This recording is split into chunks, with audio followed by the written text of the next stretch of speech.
Inutile de vous dire que lorsque nous avions choisi et programmé cette séance, nous n'avions pas prévu quelques incidents aériens qui risquent non pas de bouleverser, mais enfin d'infléchir quelques éléments de la situation politique. Et je pense que nous allons revenir sur cet aspect des choses dans le débat parce que c'est au moins la question qu'on peut se poser. Est-ce que l'incident, enfin c'est ainsi qu'on le dit en langage diplomatique hier matin à la frontière turco-syrienne, peut modifier la donne? Je ne le pense pas.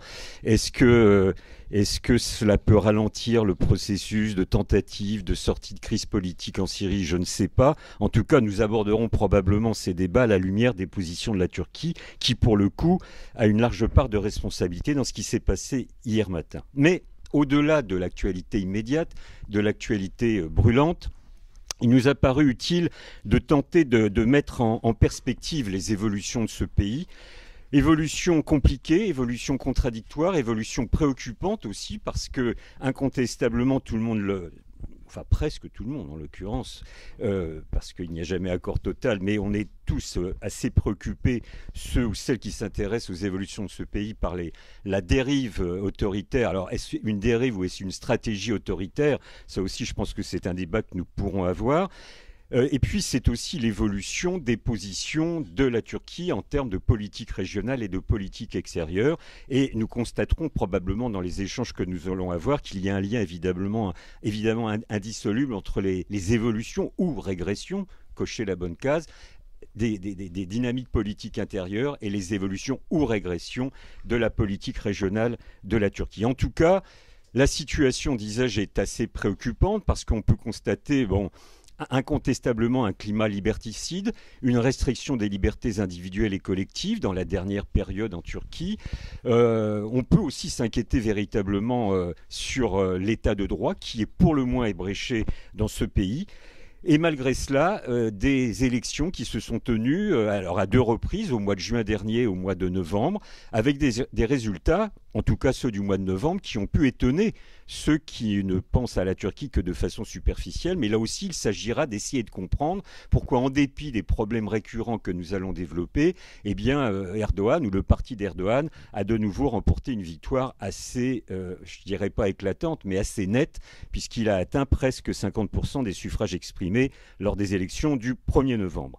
Alors, moi, la question que j'aimerais poser à nos intervenants, c'est comment en est-on arrivé à cette situation? Parce que je me souviens, et vous vous souvenez sûrement, qu'il y a moins de 5 ans, beaucoup parlaient de la Turquie comme du modèle turc. Alors pour ma part, je m'absous de ce dérapage parce que j'ai commis quelques papiers, je crois même, de Confluence Méditerranée, je ne suis plus sûr, où je dénonçais cette idée de modèle turc qui pour moi était un non-sens déjà à l'époque. Mais enfin aujourd'hui, en tout cas, on ne parle plus de modèle turc, ça c'est une certitude. Mais en tout cas, ce qui est clair, néanmoins, c'est que probablement la Turquie, il y a 4, 5 ans ou 10 ans, possédait de nombreux atouts, que ce soit au niveau économique, au niveau de ses évolutions politiques, au niveau de sa politique extérieure. C'était la grande période du zéro problème avec ses voisins, selon la formule qui avait été popularisée par le ministre des Affaires étrangères de l'époque, M. Davutoglu. Aujourd'hui, force est de constater que sur ces terrains politiques, je les ai déjà évoqués, économiques, on y reviendra,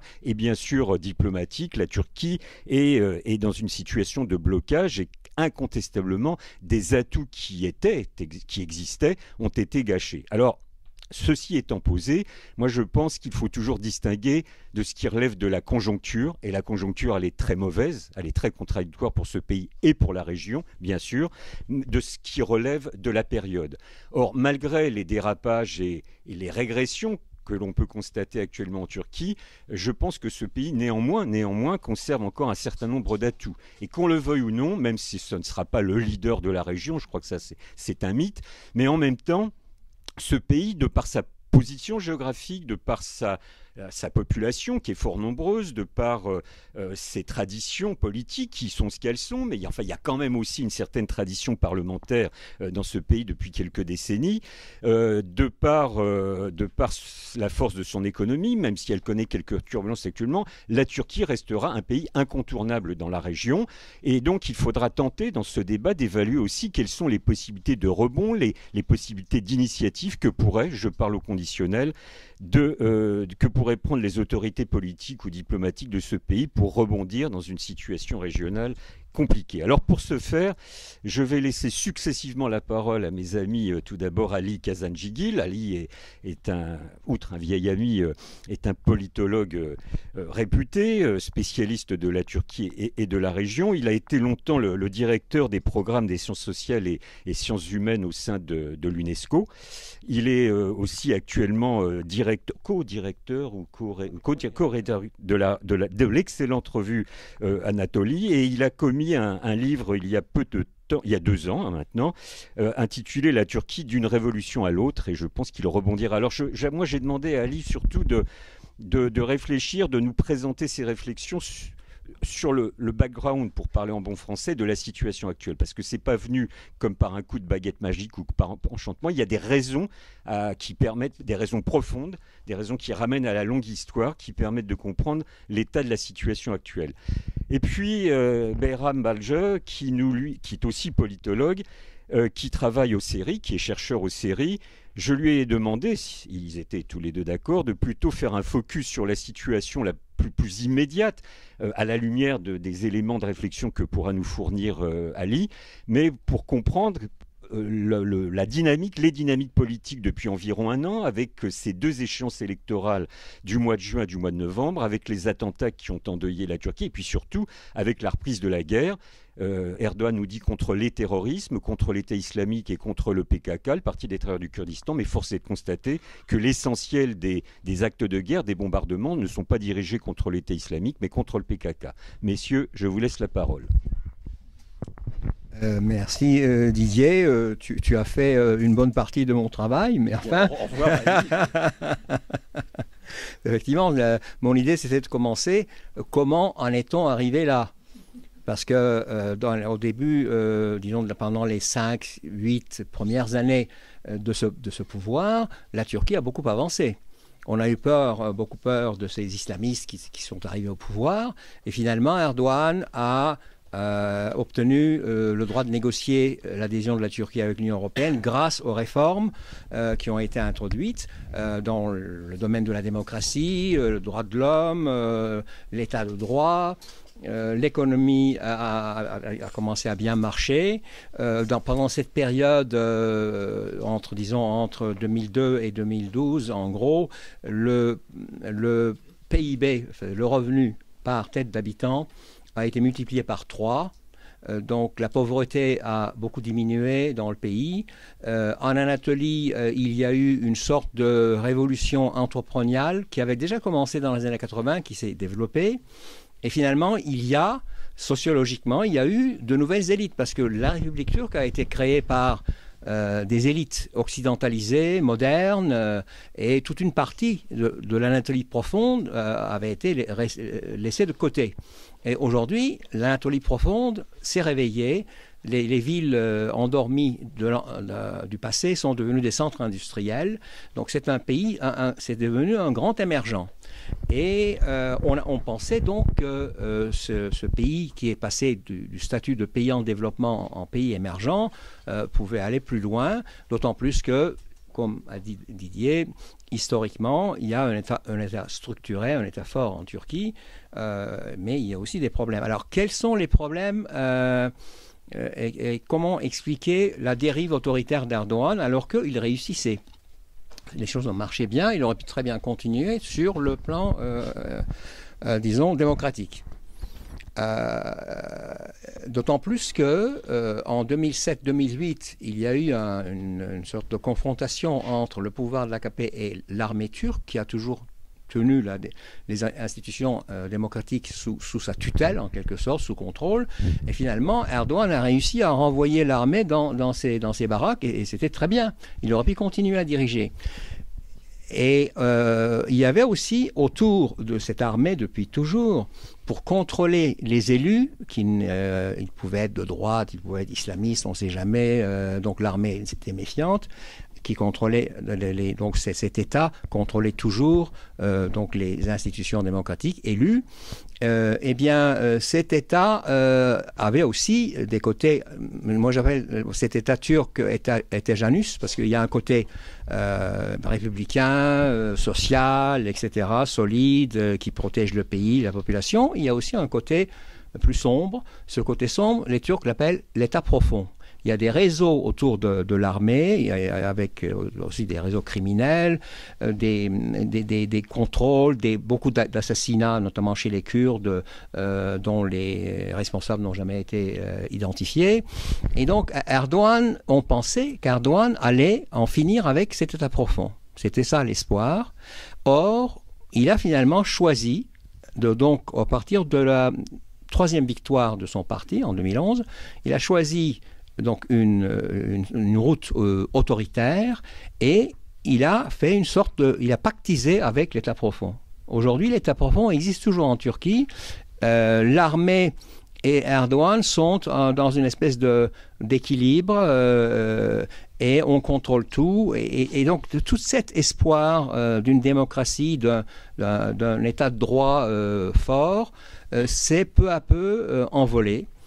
Et Erdogan a aussi, disons, il y a aussi deux autres facteurs. Bon, la personnalité d'Erdogan, quelqu'un de très autoritaire et tout ça, qui veut être le chef, qui veut être le deuxième père de la nation après Mustafa Kemal Atatürk, etc.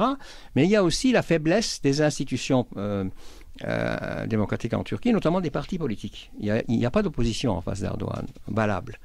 Alors d'ailleurs, dès qu'il y a eu une opposition qui plaisait à la population, aux citoyens, aux électeurs, Erdogan a commencé à avoir des problèmes. Je veux parler du parti kurde, pro-kurde, HDP, qui a été créé tardivement, qui est aujourd'hui le parti le plus démocratique en Turquie, qui dans son programme, qui défend toutes les minorités, l'égalité homme-femme, les minorités sexuelles. Enfin, c'était vraiment un parti très, très moderne, et c'est pour ça que le 7 juin dernier, ce parti a, pour la première fois, un parti kurde, a dépassé ce seuil de 10% qu'il faut obtenir pour entrer dans le Parlement. C'est d'ailleurs un seuil unique au monde, extrêmement antidémocratique. Donc ils ont obtenu 13%, ils sont entrés dans le Parlement, et c'est à cause du succès de ce parti que Erdogan a perdu la majorité absolue au Parlement le 7 juin. Donc, si vous voulez, cette situation, je fais un petit peu de sociologie historique en quelque sorte, c'est cette caractéristique de la Turquie où les politiques, les partis s'entendent plus ou moins avec l'État profond, et a continué, alors qu'on pensait que ça allait terminer. Et l'influence finalement, Erdogan aujourd'hui contrôle la justice. Les médias sont sous pression, comme tu as dit, la liberté d'expression est brimée. Il y a aussi un comportement fascisant, il faut bien le dire. Les nervis de l'AKP attaquent les journalistes dans la rue qui sont dans l'opposition. Des journaux d'opposition ont été attaqués dans les bureaux de ces journaux. Donc il y a un climat qui est extrêmement sombre et négatif. Alors, donc le 7 juin, Erdogan a perdu sa majorité absolue. Il est toujours majoritaire, mais pas de majorité absolue. Ce qui fait qu'il fallait faire une coalition. Coalition. Il a refusé. On l'a traîné, etc. Finalement, il y a eu les élections du 1er novembre où son parti a eu près de 50% des voix. Comment il a fait ça? Une de ses spécialités, c'est la stratégie de la tension. Il polarise, nous et eux et tout ça. Et il a fait une stratégie de tension et de polarisation excessive. Il y a eu des attentats un peu partout. Ankara, vous savez, environ 115 personnes ont été tuées. Alors, on ne sait pas, ce sont des djihadistes accueillis en Turquie, venus de Syrie, etc., qui ont fait ça. C'est-à-dire que les personnes qui se sont fait exploser, c'était des djihadistes. Mais en Turquie, l'État est fort, contrôle tout, et quand il y a une manifestation dans la rue, s'il y a 100 personnes qui se réunissent, il y a 100 policiers autour. Autour de ces attentats, les personnes à Ankara, il y avait des milliers de personnes, les Kurdes, le parti kurde et toute la gauche turque étaient là. Il y avait des milliers de personnes, il n'y avait pas un seul policier pour protéger cette manifestation. Donc c'est quand même, ça soulève des questions. Je n'ai pas de réponse, mais on peut se demander. Alors donc cette stratégie de sanction, ces attentats, etc., ont fait finalement peur aux citoyens moyens. les Turcs gardent un très mauvais souvenir des années 1990, où des coalitions faibles et corrompues n'arrivaient pas à diriger le pays était en difficulté. Donc l'idée de coalition ne plaît pas non plus. Les questions de sécurité, ce climat de peur, etc., qui ont fait que beaucoup de gens ont voté pour l'AKP, et donc Erdogan continue. Alors, qu'est-ce qui va se passer à l'avenir? Je ne sais pas, mais ce qui est certain, c'est que la Turquie aujourd'hui est un système autocratique, et voilà. Donc, au plan interne, peut-être Bayram va donner plus de détails. Deuxième aspect, c'est la diplomatie. Comme Didier a dit, bon, il y a aussi des problèmes là. La Turquie, au début des années 2000, a développé une démocratie de paix, de conciliation, un petit peu utopique, une politique de zéro conflit, zéro problème avec le voisinage. En tout cas, c'était une diplomatie qui mettait l'économie au centre de ses préoccupations, pour les exportations de la Turquie, etc. C'était, comme disait Davutoğlu, c'était une diplomatie, une politique extérieure fondée sur le soft power, disons pas de pression brutale, etc., entente, le doux commerce de Montesquieu, je sais pas, enfin, mais c'était quand même, ça marchait. Y compris avec la Syrie. Les relations étaient très bonnes et la Turquie était sur le point de prendre un leadership dans la région qui n'était pas fondé sur la force militaire, etc., mais sur l'économie, sur les exportations, etc. Cette politique n'a pas su s'adapter au printemps arabe. C'est surtout en Syrie, lorsque les événements ont commencé en mars 2011. La réaction d'Erdogan, d'abord, il a donné des conseils un peu paternalistes à Assad en disant faites des réformes et tout, quand il n'a pas été écouté, bien sûr. Et à partir de là, il s'est mis en tête de faire partir Assad par tous les moyens. Il a aussi, dans la région, Erdogan a une crainte, une espèce d'obsession avec le PKK, ce parti kurde qui a mené l'insurrection contre l'armée turque pendant très longtemps. Et Erdogan est le chef historique de PKK qui est en prison. Öcalan. Erdogan et Öcalan. Non, mais Erdogan, il n'est pas en prison. Non, pardon, je me suis mal. Non, Erdogan et Öcalan, chef historique des Kurdes, ont commencé à négocier une solution politique à la question kurde. Or, Erdogan, qui est un bon populiste, qui regarde aussi la situation électorale et tout, quand il a vu que le parti kurde HDP avait du succès, ça posait des problèmes, et il n'a pas hésité, pendant les attentats, il n'a pas hésité à commencer à attaquer le PKK. Il est vrai que le PKK est tombé aussi dans le piège d'Erdogan, il a riposté alors qu'il n'aurait pas dû riposter. Donc on est entré dans ce climat de guerre qui a avantagé finalement Erdogan pour le 1er novembre. Mais essentiellement, la crainte d'Erdogan, c'est la possibilité que les Kurdes de Syrie, qui sont au nord de la Syrie, dans le nord-est de la Syrie, le long de la frontière turque, puissent obtenir leur indépendance ou leur autonomie. Parce que le principal parti des Syriens, des Kurdes en Syrie, est une émanation du PKK. Du coup, le PKK devient une force régionale. Et Erdogan avait très peur de ça, et il a tout fait pour empêcher cette occurrence. En revanche, les relations entre la Turquie et le nord de l'Irak, le gouvernement irakien du nord de l'Irak, les relations sont excellentes. Ça va très bien. Parce que le PKK, c'est d'origine marxiste-léniniste, c'est plus à gauche et tout ça, alors que Barzani et cette partie en Irak, ce sont des conservateurs. Enfin, ça va. Avec une partie des Kurdes, ça va. Avec une autre partie des Kurdes, ça ne va pas. Et ce qui fait que Erdogan a donné la priorité à lutter contre les Kurdes de Syrie. Et du coup, dans sa logique, et à tort d'ailleurs, il a pensé que l'État islamique, Daesh, pouvait être une force pour brimer, pour battre les Kurdes de Syrie. Au début, c'est vrai, l'ISIL a eu des victoires contre les Kurdes, mais maintenant que les Kurdes sont aidés par les Américains, ils ont des armes, ils sont organisés, mais c'est l'ISIL qui recule et les Kurdes de Syrie sont en meilleure situation. Mais en tout cas, la diplomatie turque dans la région a perdu sur la Syrie. Avec l'Égypte, les relations sont très mauvaises aussi. Avec d'autres pays aussi. Enfin, cette histoire d'une puissance douce comme ça à la tête de la région a complètement disparu. Et le comportement d'Erdogan avec cette espèce de collusion avec Daesh a évidemment beaucoup inquiété les Occidentaux aussi, dans l'OTAN aussi. Donc finalement, de tous les côtés, la diplomatie turque est en difficulté. Et le dernier point, c'est l'économie.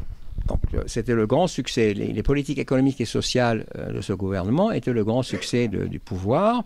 Comme j'ai dit, disons les conditions de vie des personnes à faible revenu, pauvres, c'est beaucoup amélioré. Les services publics en général marchent mieux, sauf peut-être l'éducation, mais la santé, etc., ça va. Donc le pays fonctionne bien, les villes sont assez bien gérées, le revenu a augmenté. Donc de ce point de vue-là, ça allait bien. Et puis il y avait des taux de croissance dans les années 2010 très élevés. Mais maintenant, ce n'est plus le cas.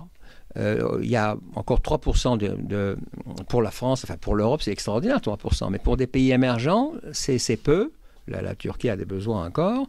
Les investissements étrangers dont la Turquie a un besoin énorme viennent de moins en moins parce que dans un endroit où l'état de droit ne fonctionne pas, les financiers ont peur.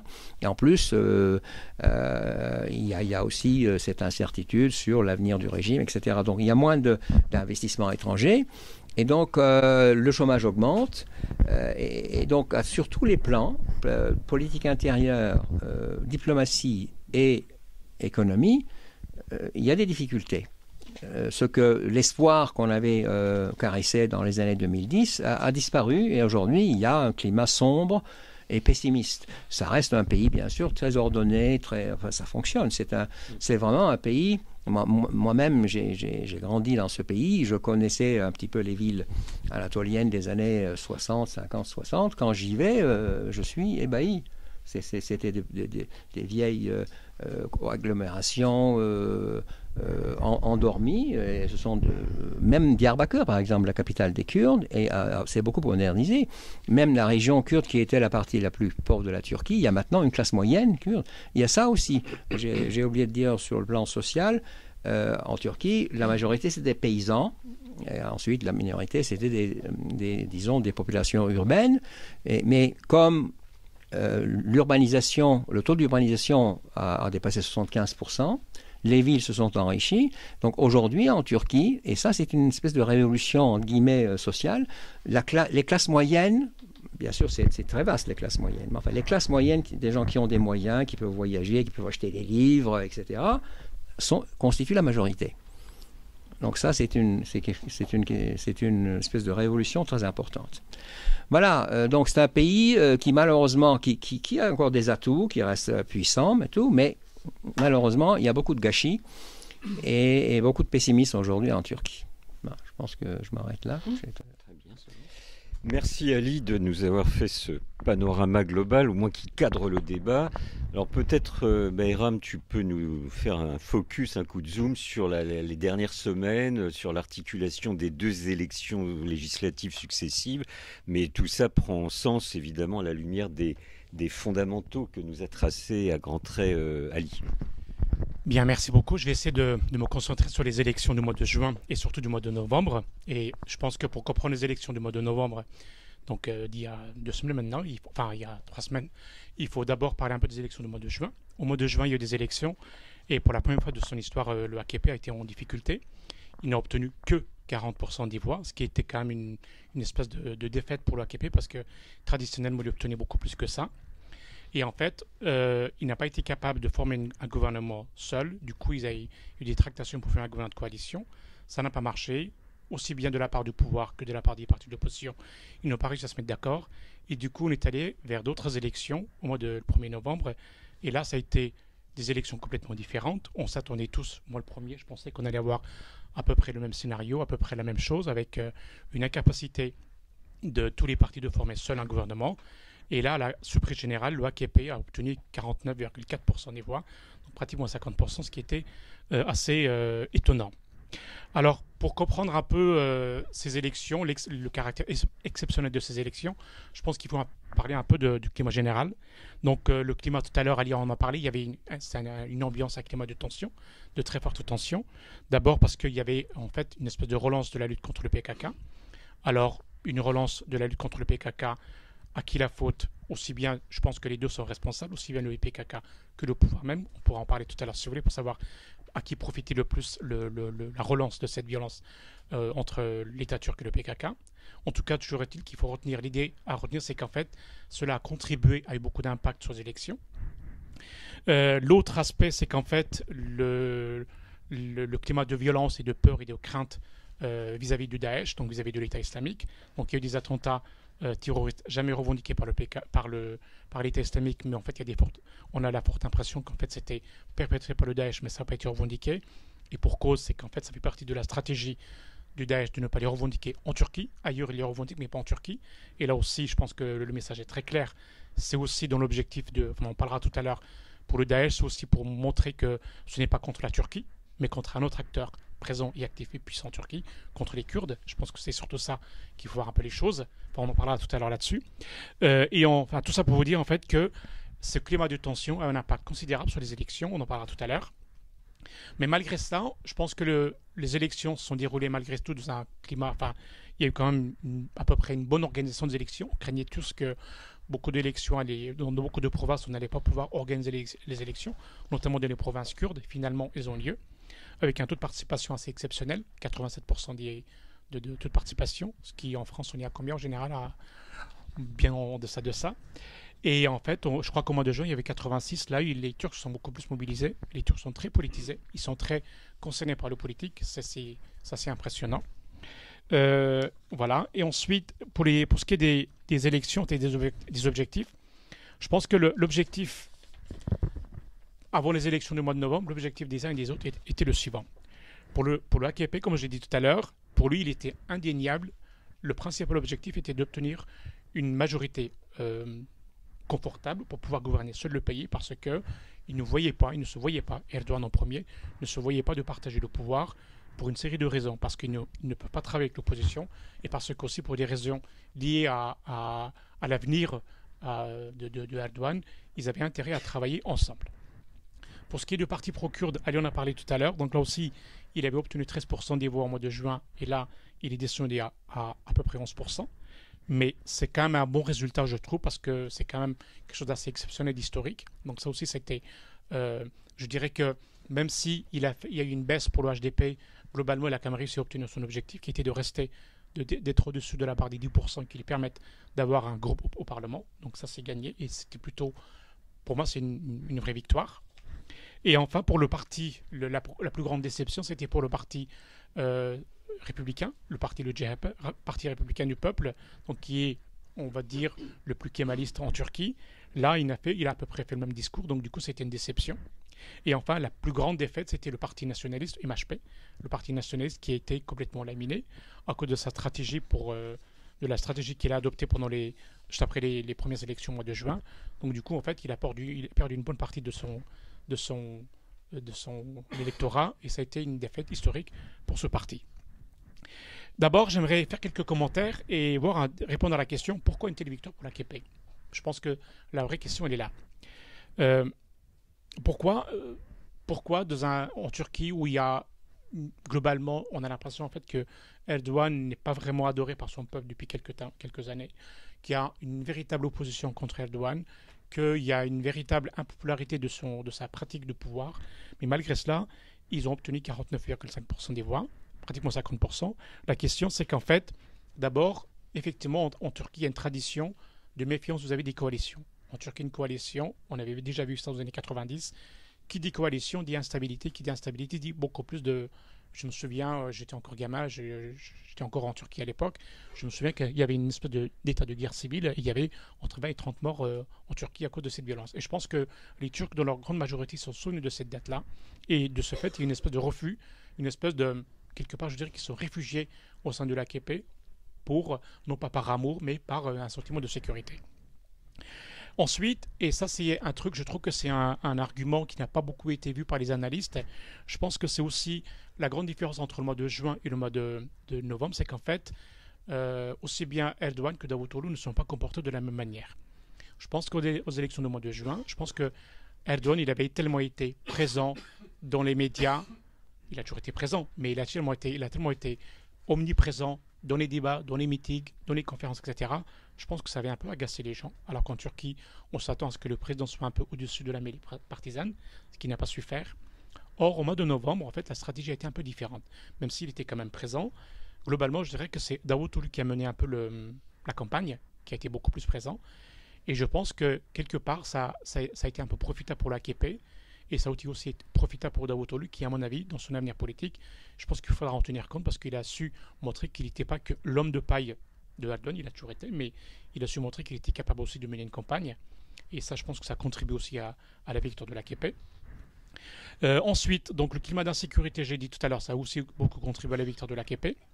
Et enfin, il y a une chose qu'on oublie, c'est qu'en fait, les erreurs des partis de l'opposition. Ça aussi, c'est qu'en fait, je trouve ça incroyable de la part de l'opposition de passer un temps fou à critiquer, dénoncer la dictature, l'autoritarisme de Erdogan, mais ils sont incapables de montrer quelque chose d'une espèce de solution alternative pour le pays.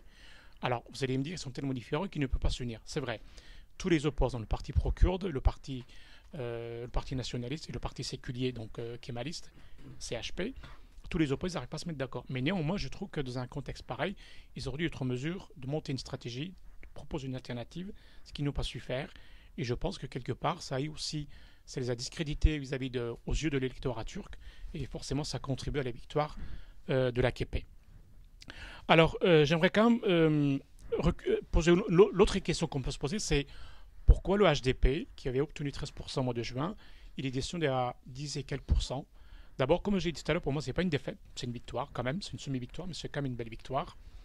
Et je pense que là, le principal responsable, la raison de cette défaite, je pense qu'il n'est pas lié à l'HDP, il est lié au PKK en fait. Parce que malheureusement, le HDP, qui, pour des raisons évidentes, on peut comprendre qu'il puisse avoir un certain nombre de relations, en tout cas de sympathie vis-à-vis du PKK, parce que ça ne peut pas faire autrement. Mais je pense qu'avant les élections au mois de juin, ils avaient fait une campagne sur la promesse en disant que nous, on est les seuls capables de faire descendre la guérilla des montagnes. Et ça a fait rêver beaucoup de Turcs. Et ils se disaient, ils ont 13%, ils sont au Parlement, et ça va peut-être contribuer à l'apaisement de la situation en Turquie.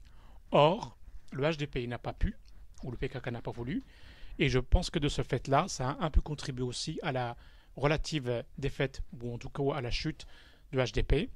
Et je dirais que la stratégie du PKK, et ça aussi c'est une conclusion, c'est un point aussi que j'aimerais dire sur le PKK, c'est qu'en fait, le PKK, quelque part, je crois que ça a été on peut le mettre dans le camp des vaincus dans ces élections, parce que la stratégie qu'il avait adoptée, c'était, puisque on a un contexte qui est très favorable pour les Kurdes dans l'ensemble des pays du Moyen-Orient, puisqu'on a été capable de sensibiliser la communauté internationale sur le sort des Kurdes à Kobané.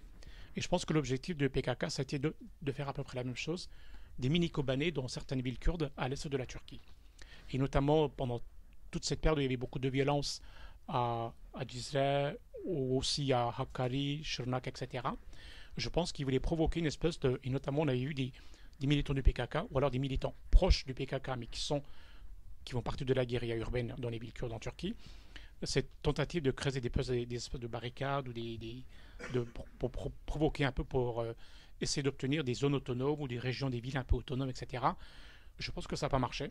Et ça n'a pas marché. Et à ce moment-là, moi, j'étais un peu j'étais allé faire un peu de terrain dans les villes kurdes. Et en fait, le sentiment que ça donnait, c'est qu'en fait, l'électorat kurde qui avait voté préalablement au mois de juin pour le HDP, il a eu peur. Il a eu peur parce qu'il se dit, nous, on a voté pour le HDP pour qu'on ait une espèce de stabilité, de paix, etc. Or, c'est contre-productif. Et une bonne partie de l'électorat kurde est retourné vers le AKP. Et du coup, je pense que ça a aussi beaucoup contribué à la victoire de l'AKP. Alors, maintenant, j'aimerais dire un peu quelques mots sur les perspectives d'évolution de cette victoire de l'AKP. Alors, ils ont une belle victoire. Pour moi, elle est éclatante, parce que c'est quand même pratiquement 50% des voix, c'est quand même pas rien. Maintenant, en fait, qu'est-ce qui va se passer? Alors, vous n'êtes pas sans savoir que depuis plusieurs années, le rêve de Erdogan, c'est de changer la constitution pour que la constitution turque donne plus de pouvoir au président qu'au Parlement, c'est-à-dire au Premier ministre. Traditionnellement en Turquie, le président de la République, il a un rôle, je dirais pas symbolique, mais presque. Et en fait, maintenant, la question, c'est de savoir, est-ce qu'ils vont réussir à obtenir un changement de constitution pour changer la constitution et pour donner plus de pouvoir au président, pour faire plaisir à Erdogan? Ce qui est remarquable, c'est qu'en fait, ces élections en Turquie se sont déroulées d'une telle manière. Je pense que le comportement des Turcs électoral des Turcs a été très subtil. C'est-à-dire que ils ont envoyé un message très fort pour dire on veut qu'il y ait le parti HDP présent au Parlement, ce qui a été extraordinairement réussi. Mais en même temps, ils n'ont pas donné suffisamment de carte blanche à Erdogan pour qu'il puisse changer la Constitution. Effectivement, en Turquie, il y a deux options pour changer la Constitution. La première, d'une manière unilatérale, c'est qu'en fait, il faudrait avoir 367 députés à l'Assemblée, sur les 550, pour changer d'une manière comme ça entre nous. Nous, on est parlementaires, on change, on a décidé. Cette première option ne marche pas, parce qu'il faut 367 députés, or, ils n'ont que 316 ou 17 317. Donc ça ne marche pas. La deuxième option, c'est mener un référendum, proposer aux Turcs de changer la Constitution par référendum. Et pour ça, il faut aussi 316. Il faut 330. 330. Donc on est encore en deçà de ce qu'il faut. Alors vous allez me dire, il ne reste pas grand-chose, ils peuvent très bien acheter des députés, leur demander, etc. Mais là aussi, c'est pas évident parce qu'ils pourraient piller à l'extrême droite, mais ils ont déjà tout pillé, il ne reste pas grand-chose, les pauvres. Donc c'est pas évident. Mais voilà. Et donc du coup, moi, ça me paraît assez compliqué pour changer la Constitution. Alors peut-être qu'il va y arriver, mais moi, je pense que c'est pas vraiment gagné.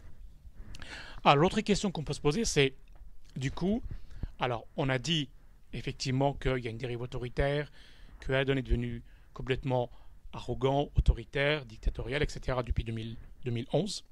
D'abord, j'aimerais dire une toute petite remarque. C'est que, oui, il est devenu très autoritaire, mais je pense qu'on oublie souvent de faire le lien entre le début de l'autoritarisme d'Erdogan et l'enfoncement de la Turquie dans la crise syrienne. Et je pense que les deux sont complètement liés. C'est-à-dire qu'en fait, je pense que c'est, oui, en 2011, Erdogan a gagné une autre victoire. C'est vrai.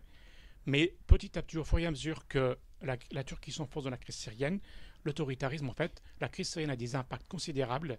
Je ne dis pas ça pour justifier ou expliquer ou pardonner l'autoritarisme de Erdogan, mais je pense que ça y contribue aussi. Et nous chercheurs analystes, on a le devoir de dire les choses pour essayer de mettre un peu les choses dans leur contexte. Donc maintenant, la question qui se pose, c'est est-ce que maintenant, cette dérive autoritaire va continuer? Maintenant qu'il a une belle victoire, est-ce qu'il va continuer? Comment va évoluer le régime? Je pense qu'il y a deux options qui l'attendent. La première, c'est de dire, puisque j'ai gagné facilement les élections, parce que jusque-là, il avait été autoritaire en grande partie parce qu'il était menacé, donc il se sentait affaibli, et c'est souvent le cas chez les leaders politiques, plus ils sont faibles, plus ils sont autoritaires, parce qu'ils ont peur, parce qu'ils ont tout à perdre. Donc la question c'est, maintenant qu'on a gagné une belle élection, est-ce qu'on peut faire preuve d'ouverture? Et là, ça c'est la première. La deuxième, c'est de dire, eh bien au contraire, puisque j'ai gagné avec une si belle victoire ces élections, à la rigueur, tout est permis, je peux aller beaucoup plus. Honnêtement, pour l'instant, je ne peux pas vous dire laquelle des options va être choisie, mais j'ai l'impression, en fait, c'est que pour l'instant, il n'a pas fait beaucoup de preuves d'ouverture et la composition du gouvernement actuel, malheureusement, donne le sentiment qu'on n'y va pas, on ne va pas vers un chemin, vers une voie beaucoup plus consensuelle, beaucoup plus de dialogue pour apaiser les tensions avec l'opposition. Donc, mais bon, en même temps, peut-être qu'il peut encore changer. Mais néanmoins, je pense que même s'il a gagné ces élections, les grands défis qui restent à venir d'ici pour Erdogan, il aura quand même un travail assez difficile pour plusieurs raisons. D'abord, ces dernières années, en fait, la Turquie et la société turque a été très polarisée, très divisée. Donc, il y a toujours eu, en fait, je pense que la Turquie, la société turque par rapport à la société française, a toujours été un peu beaucoup plus clivée. Il y a beaucoup plus de clivage entre conservateurs, séculiers, kurdes, turcs, alavis, sunnites, etc. Ça a toujours été le cas. Bon. Mais néanmoins, malgré cela, je pense que ces clivages ont été aggravés ces dernières années. Et là aussi, en partie à cause de la crise syrienne. C'est pas parce que j'ai beaucoup travaillé sur la Syrie que j'explique tout par ça, mais je pense que c'est important de la mentionner. Donc, je pense qu'il aura du travail pour rassembler, unifier un peu, unir un peu les différents secteurs de la société en Turquie. Or, s'il ne le fait pas, il aura du mal à gouverner. Donc, je pense que ça va être un peu difficile. L'autre défi majeur, c'est la question kurde. C'est qu'en fait, la question kurde, et ça c'est le grand malheur de la Turquie, c'est qu'en fait, Erdogan, bien qu'il soit à l'heure actuelle très anti-kurde, enfin anti-PKK, très hostile, très guerrier, dans une position très, comment on appelle ça, assertive, très guerrière vis-à-vis du PKK, c'est qu'en fait, c'est quand même quelqu'un qui, dans l'histoire de la République turque, a fait le plus de choses pour régler la question kurde. Et moi, je regrette personnellement qu'il y ait eu que dans la classe politique kurde, il n'y a pas eu suffisamment d'efforts pour maintenir le dialogue avec Erdogan, parce que c'était quelque chose de profitable pour la question kurde. Or, je pense que ce dialogue a été rompu, et tôt ou tard, il faudra quand même trouver une solution pour régler cette question kurde. Le grand problème, c'est qu'en fait, Erdogan, donc, il s'est fâché avec le PKK, alors qu'ils avaient négocié secrètement, même ouvertement, depuis quelques mois. Il s'est fâché avec le HDP, donc du coup, maintenant, c'est un gros rival sur le HDP. Il leur reste une option, peut-être, je ne sais pas si ça va marcher, il y a un homme dont on n'a pas beaucoup parlé ces derniers mois, parce qu'il est en prison, c'est Öcalan. Est-ce que ça peut être une option? Ou est-ce qu'ils peuvent trouver un autre interlocuteur? Je ne sais pas, il faut voir. En tout cas, ça fait partie des choses très graves qu'il faudra que le président essaye de régler. Alors, est-ce que je dis quelques petits mots sur l'impact de ces élections sur la politique étrangère? Petit. Voilà. 2 minutes. Voilà. Je pense que l'autre défi, c'est la question extérieure, la politique extérieure de la Turquie. La Turquie est complètement isolée dans l'impasse, quoi qu'elle fasse. Et ça fait mal au cœur, en fait. C'est qu'en fait, il y a quelques 5 ans, c'était le pays, tout y allait très bien. Et depuis la question syrienne, en fait, c'est que c'est la crise syrienne qui a mené la politique turque complètement dans l'impasse, sur tous les fronts, quoi qu'elle fasse. Et je pense qu'il n'y a pas de solution. Et l'aggravation de la question syrienne fait qu'en fait, la Turquie est encore bloquée. Sa politique étrangère est complètement en panne. Et ce n'est pas le fait d'avoir abattu un avion russe hier qui va arranger les choses. Mais je pense que pour cela, je pense que Didier pourrait dire quelques mots, parce qu'il a beaucoup travaillé sur cette question-là. Merci beaucoup. Merci. Merci à vous deux. Je pense que le mieux, c'est d'ouvrir le débat tout de suite. Je pense qu'il y a beaucoup de questions, des interventions, des désaccords, des demandes de précision. Alors, qui veut la parole? Attends, je vais vous passer le micro, puis après vous vous débrouillerez. C'est formidable. C'est une maison moderne ici.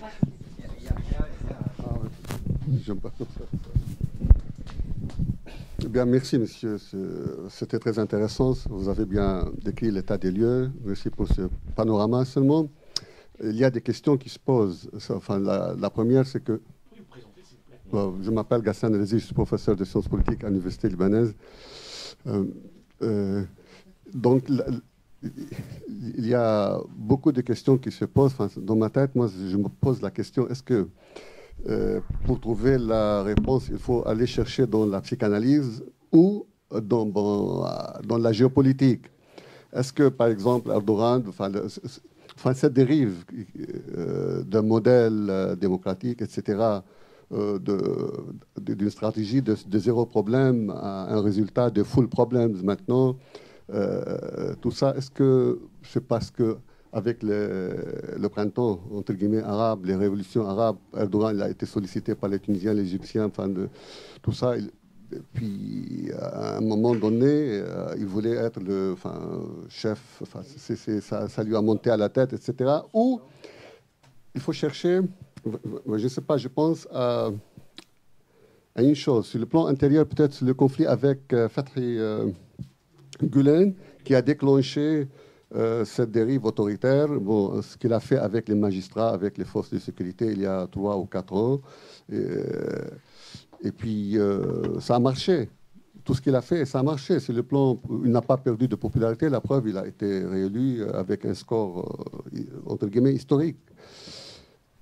Est-ce que bon, la crise syrienne a joué un rôle très important. Mais pour comprendre, c'est pas justifié. Bon, la Turquie n'est plus un modèle, on est d'accord. Et ça a duré, sa dérive dure depuis 3 ou 4 ans. Qu'est-ce qui s'est passé pour que ce modèle se casse la tête de cette façon? Et sur le plan intérieur, et sur le plan extérieur. Maintenant, expliquer la victoire électorale une fois avant les élections, les observateurs étaient unanimes. Moi, j'ai écrit un article en disant, tout le monde était d'accord que bon, ça va être un échec comme la première fois, etc. Et à la surprise de tout le monde, la victoire, c'était pas prévu du tout. Moi, si on revient un mois avant, on va voir les statistiques, même les sondages, 40, 42, même 36%. Moi, je dirais, à l'unanimité presque. Moi, disons, la plupart, la majorité des observateurs étaient d'accord que Erdogan allait se casser la tête. Bon. Maintenant, une fois fini les élections, c'est facile d'expliquer. Erdogan, il a pris ce qu'il a perdu, le parti nationaliste. Il a perdu 6 ou 7%, c'est Erdogan qui les a pris. Bon, c'est facile à expliquer maintenant. Il a manié l'argument sécuritaire, etc. Puis bon, c'est pas... Hein? Donc, voilà, ce que j'essaie de comprendre, c'est que le point de départ, c'était quoi?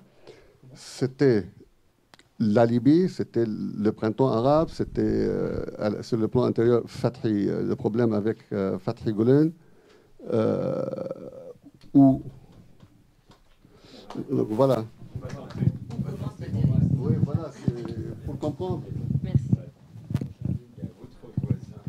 Moi, j'avais simplement Fethullah Gulen, il a posé la question. Je voulais poser la question sur la confrérie, le rôle. Une question peut-être, Ali, vous avez envisagé la chose, c'est-à-dire le rapprochement entre Erdogan et l'état de l'ombre, l'état profond, l'état de l'ombre, ça existe, mais l'état profond. Alors, est-ce qu'on peut le nommer davantage, cet état profond?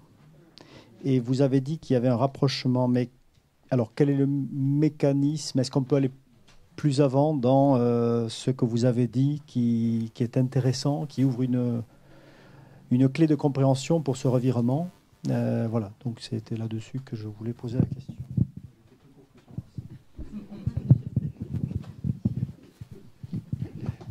Bonjour, donc je m'appelle Yves Montenay, j'ai un petit journal de vulgarisation pour des non-spécialistes sur le monde musulman. Il faut donc que je tire d'une situation complexe des explications simples. Alors, la première question que je ressens, non pas chez les spécialistes, mais chez les autres, est la suivante. M. Erdogan est président de la République. Théoriquement, il n'a pas de pouvoir.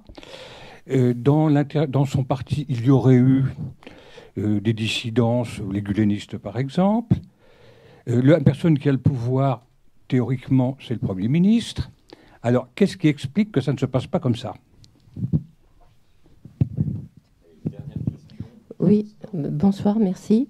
Marie-Thérèse Oliver-Saïdi. Bon, j'ai vécu quelques années en Turquie, donc je continue de m'y intéresser. Voilà. Moi, ce qui m'intrigue, c'est comment, en fait, Erdogan a rompu avec Bachar el-Assad. Il y avait eu un rapprochement tout de même assez conséquent. Moi, je me souviens d'avoir été à Alep. Disons, il y avait beaucoup de Turcs qui venaient, qui entraient sans visa. Il y avait des rapprochements économiques, etc., etc. Donc, j'avais tout de même l'impression que, je ne dis pas entre dictateurs, on pouvait s'entendre, parce que Erdogan a été élu démocratiquement, si vous voulez, mais je ne comprends pas très bien la cause pour laquelle, au lieu, avec la situation assez favorable qu'il avait à cette époque-là, enfin tout au début, de jouer les médiateurs, aurait-il été inspiré par notre propre président de vouloir absolument casser avec le pouvoir syrien? Vous voyez, il m'eût semblé plus subtil d'essayer de jouer un rôle de médiation Parce que bon, vexé que on n'écoute pas ses premiers conseils, je trouve que pour un président, bon, tout de même, il en a vu d'autres. Il aurait pu, donc ça me semble un peu court comme explication. Quelle autre explication trouverez-vous? Merci. Bien, je pense qu'on va commencer à donner des éléments de réponse et puis qu'ensuite il y aura une deuxième vague de questions et ou d'interventions. Alors qui veut la parole? Bon, sur Fethullah Gülen, je pense qu'on va laisser la parole à Bayram parce qu'il a beaucoup travaillé depuis longtemps sur ces questions, mais c'est pas exclusif. Hein. Vas-y. Je réponds à ça ensuite, je te laisse tout le reste. Oui. Je dirais quelques mots. Pour répondre à la question sur Fethullah Gülen, pourquoi ils auront pu d'abord une toute petite définition. Donc, la mouvance de Fethullah Gülen, c'est une nébuleuse, c'est un mouvement religieux qui au départ était ce mouvement a émergé dans les années 70-80. À partir de 2002, quand l'AKP arrive au pouvoir, il y a une bonne coalition parce qu'ils ont des actions et des objectifs convergents et complémentaires. Ils ont les mêmes ennemis, l'establishment kémaliste, l'appareil sécuritaire, l'armée. Donc du coup, tous les rapprochent.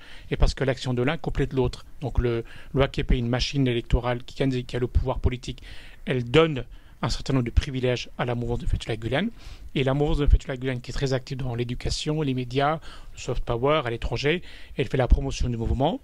Donc pendant longtemps, ça marchait très bien. Mais au fur et à mesure, cette coalition, un peu sous divorce, cette coalition n'a pas tenu, ils ont fini par divorcer pour plusieurs raisons. D'abord parce qu'ils sont devenus rivaux parce qu'en fait, une fois qu'ils ont éliminé leurs adversaires, ils sont devenus concurrents pour le partage de pouvoir, peut-être aussi de la richesse et des postes. C'est la première. Ensuite, je pense que certaines initiatives de Erdogan, aussi bien en politique intérieure qu'extérieure, ont fini par gêner, par être embarrassantes pour la mouvance de Fethullah Gülen, parce que, je donne un exemple très concret en politique étrangère, la posture de plus en plus dure, je dirais presque anti-israélienne de Erdogan, ne pouvait que gêner Gülen parce qu'ils ont une autre conception des choses et que le fait qu'il vive aux États-Unis faisait qu'en fait qu'il était obligé de prendre ses distances. Et enfin, et surtout, c'est qu'en fait, il devenait un peu une espèce d'obstacle au pouvoir de Erdogan et du coup, la rupture était inévitable. Et enfin, pendant la période difficile de combat, de conflit entre les deux, en fait, c'est que les pratiques de combat de la mouvance de Fethullah Gülen étaient devenues complètement je dirais tellement insidieuse, un combat tellement insidieux, en fait, ça a fini par rendre Erdogan presque paranoïaque, dans le sens où il les voyait un peu partout, infiltré partout, dans la police, dans la procurature, donc du coup, il perdait la raison, il perdait la tête. Je pense qu'une bonne partie de sa dérive autoritaire est venue aussi à cause de ça, parce qu'il perdait un peu la raison.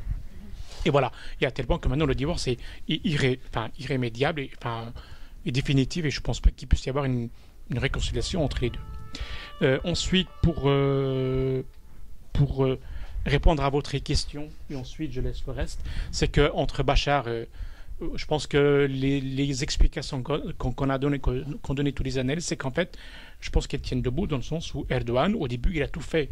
Et il faut être correct avec lui. Je pense qu'il a tout fait pendant 6 mois, voire plus, d'essayer de concilier, de raisonner, d'inviter à la raison Bachar al-Assad. Ça n'a pas marché. Et ensuite, comme beaucoup de pays, comme la France, comme d'autres pays, ils ont dû se dire, comme lui, comme les autres pays, comme les autres dictatures du monde arabe, tôt ou tard, ils sont condamnés à disparaître. Donc, du coup, et plus fort en gueule, plus vite il partira. C'était la logique adoptée, et aussi bien de la France que de la Turquie. Et à ce moment-là, ils étaient à peu près sur la même ligne. Mais malheureusement, moi je pense que malheureusement, c'est qu'en fait, l'intrusion dans cette crise de l'Iran et de la Russie fait qu'en fait le régime a tenu, plus les particularités de la société intérieure syrienne, et que voilà, c'est qu'ils ne pouvaient pas s'entendre. Et moi je pense que voilà. Pour le reste, je vous laisse. Allez. Je vais dire peut-être un mot sur la question syrienne et aussi sur Gülen aussi. Alors sur la Syrie, on a beaucoup dit en Turquie, Erdogan et Davutoglu qui sont allés voir Assad plusieurs fois, etc. Ils étaient vexés, c'était personnel et tout. Quand même, c'est pas satisfaisant comme explication. Je pense que l'explication, c'est la domination iranienne au sud de la Turquie, qui va de la Méditerranée orientale, du Liban, au Yémen maintenant. Et ça, on n'en parle pas beaucoup en Turquie, mais les Turcs sont très gênés. Il y a des relations très intéressantes historiquement entre ces deux pays. Ce sont les deux grands États, pays solides de la région. Et ils ont toujours été des rivaux du temps de l'Empire perse, l'Empire ottoman, etc. Mais toujours avec beaucoup de prudence. Par exemple, la frontière entre les deux pays a été fixée au milieu du XVIIe siècle. Il y a eu quelques petits changements depuis, mais depuis, ça n'a pas changé. C'est quand même étonnant dans une région aussi instable et aussi conflictuelle que le Moyen-Orient. Donc, là, on ne parle pas beaucoup en Turquie, il n'y a pas ça, mais on sait que la diplomatie turque, les responsables turcs sont quand même inquiets de cette domination iranienne. Il y a cet aspect aussi. Bon, quant à Gülen, c'est un mouvement très intéressant. Enfin, toi, tu as travaillé dessus. Moi, j'ai un peu étudié aussi. J'ai écrit des choses, mais pas comme toi. Mais enfin, c'est un homme, c'est un mouvement. D'abord, c'est comme tu as dit, il n'y a pas de commandement, il n'y a pas de structure. Ce sont des réseaux. La seule chose qui maintient ensemble ces gens-là, c'est la pensée de Gülen, qui est, disons, d'origine soufie. Il a été impressionné par Saïd Nursi, qui était un penseur religieux kurde, bon, et finalement, il faut bien reconnaître quelque chose. Je sais qu'ici, il y a, je vois Daphné qui n'est pas d'accord, mais c'est un mouvement quand même, là, on ne peut pas nier, dès le départ du mouvement, Gülen a toujours veillé à ce qu'il y ait une séparation nette entre la politique et la religion. Et puis, c'est un mouvement qui est très copain avec les jésuites, parce que l'essentiel de son activité, c'est l'éducation. Donc, moi, personnellement, je ne suis pas croyant, je ne veux pas défendre les musulmans, mais c'est quand même un mouvement très intéressant. Et malheureusement, beaucoup d'intellectuels ne comprennent pas en Turquie. C'est très intéressant comme mouvement. Bon, voilà, c'est ça que je voulais dire. Et maintenant, l'autre question, c'est l'état profond. Alors, c'est quoi cet état profond? C'est une tradition d'un État qui a beaucoup de réseaux à l'intérieur et qui est en quelque sorte à côté ou au-dessus de la société. C'est-à-dire qu'en Turquie, ça a toujours été ça. Quand j'en ai parlé, il y a la société, il y a l'État, il y a les institutions représentatives, élues, mais l'État profond reste toujours un petit peu méfiant et chaque fois qu'il peut, il les domine. Alors avec Erdogan, il y a eu l'espoir que cet État profond soit, disons, désorganisé, soit affaibli, puisque Erdogan a réussi à éloigner l'armée. Mais finalement, Erdogan a cédé peut-être par intérêt, pas par pression, mais par intérêt. Il s'est rendu compte qu'il avait intérêt à faire un deal, pour parler le bon français, un deal avec l'armée, avec les réseaux plus ou moins criminels autour de l'armée, pour dominer le pays. Et c'est ce qui s'est passé. Aujourd'hui, l'armée turque reste toujours kémaliste, c'est les jeunes qui entrent dans l'armée, qui font carrière, sont très contrôlés, etc., etc. Mais il y a une entente entre les deux et d'autres organisations aussi qui sont comme le MIT, le service de renseignement, qui dépend du pouvoir civil, mais enfin qui là aussi qui joue un rôle très important. Donc on est retombé dans le schéma habituel de la Turquie qui remonte d'ailleurs à l'époque des jeunes Turcs. Eux aussi, ils avaient cette tradition de complot, etc., etc. D'ailleurs, ça énerve beaucoup les kémalistes quand on dit qu'il y a tout de même, malgré Mustafa Kemal, qui n'aimait pas du tout les unionistes, mais enfin, quand il a créé la République, il était obligé de prendre les cadres unionistes. C'est eux qui dirigeaient le pays, il avait besoin. Donc, à un moment donné, il a accepté cette situation. Donc, donc cet état profond a une capacité d'absorber tout ce qui vient. Donc, avant, c'était des laïcs au pouvoir, des gouvernements laïcs. Là, c'est des islamistes, mais c'est absorbé par l'État. Et puis, il y a aussi une chose, c'est un peu vague ce que je vais dire, c'est que chez les Turcs, depuis l'Asie centrale peut-être, parmi tous les éléments qui constituent une collectivité, la collectivité, l'élément le plus important, c'est le chef, le pouvoir. C'est plus important que la religion, à mon avis. C'est aussi une explication. C'est-à-dire que dans les profondeurs de l'Anatolie, un chef puissant comme Erdogan, malgré tous les problèmes qu'il pose, ça plaît. Il faut dire que Erdogan est devenu de plus en plus autoritaire et de plus en plus anti-Gülen, à tel point qu'aujourd'hui, en Turquie, il y a des gens qui disent nous sommes dans le régime de Goebbels, qui faisait de la propagande pour les nazis, etc. Et là, il y a la propagande de l'État parallèle. On prétend que Gülen a constitué un État parallèle. Erdogan dit je lutte contre cet État parallèle, non pas parce que je veux me venger de ces gens-là, mais c'est pour protéger la population de cet épouvantable de ces réseaux. Or, c'est lui, c'était son allié, c'est lui qui a introduit les réseaux Gülen dans la justice, dans l'administration, etc. Ils étaient copains. Voilà. Donc c'est une situation, il faudrait vraiment une nouvelle constitution à la Turquie, mais pas celle dont rêve Erdogan. Une constitution vraiment démocratique et qui aussi décentralise. La Turquie a besoin d'une très bonne décentralisation, ce qui réglerait d'ailleurs le problème de Kurde. Si la région kurde a une autonomie locale avec un parlement, etc., ça peut être une solution. Mais c'est l'ensemble de la Turquie qui a besoin de cette décentralisation. Voilà, je ne sais pas si j'ai répondu à vos questions. Mais...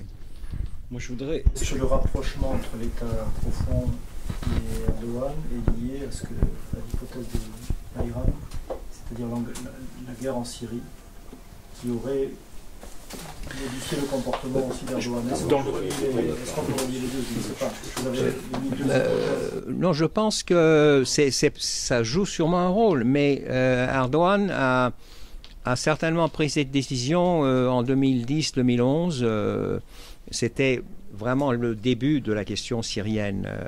Et puis, il y a aussi un aspect qu'il faut souligner, un aspect sociologique. La République turque a été créée par ce qu'on appelle aujourd'hui les Turcs blancs, les élites urbaines, occidentalisées.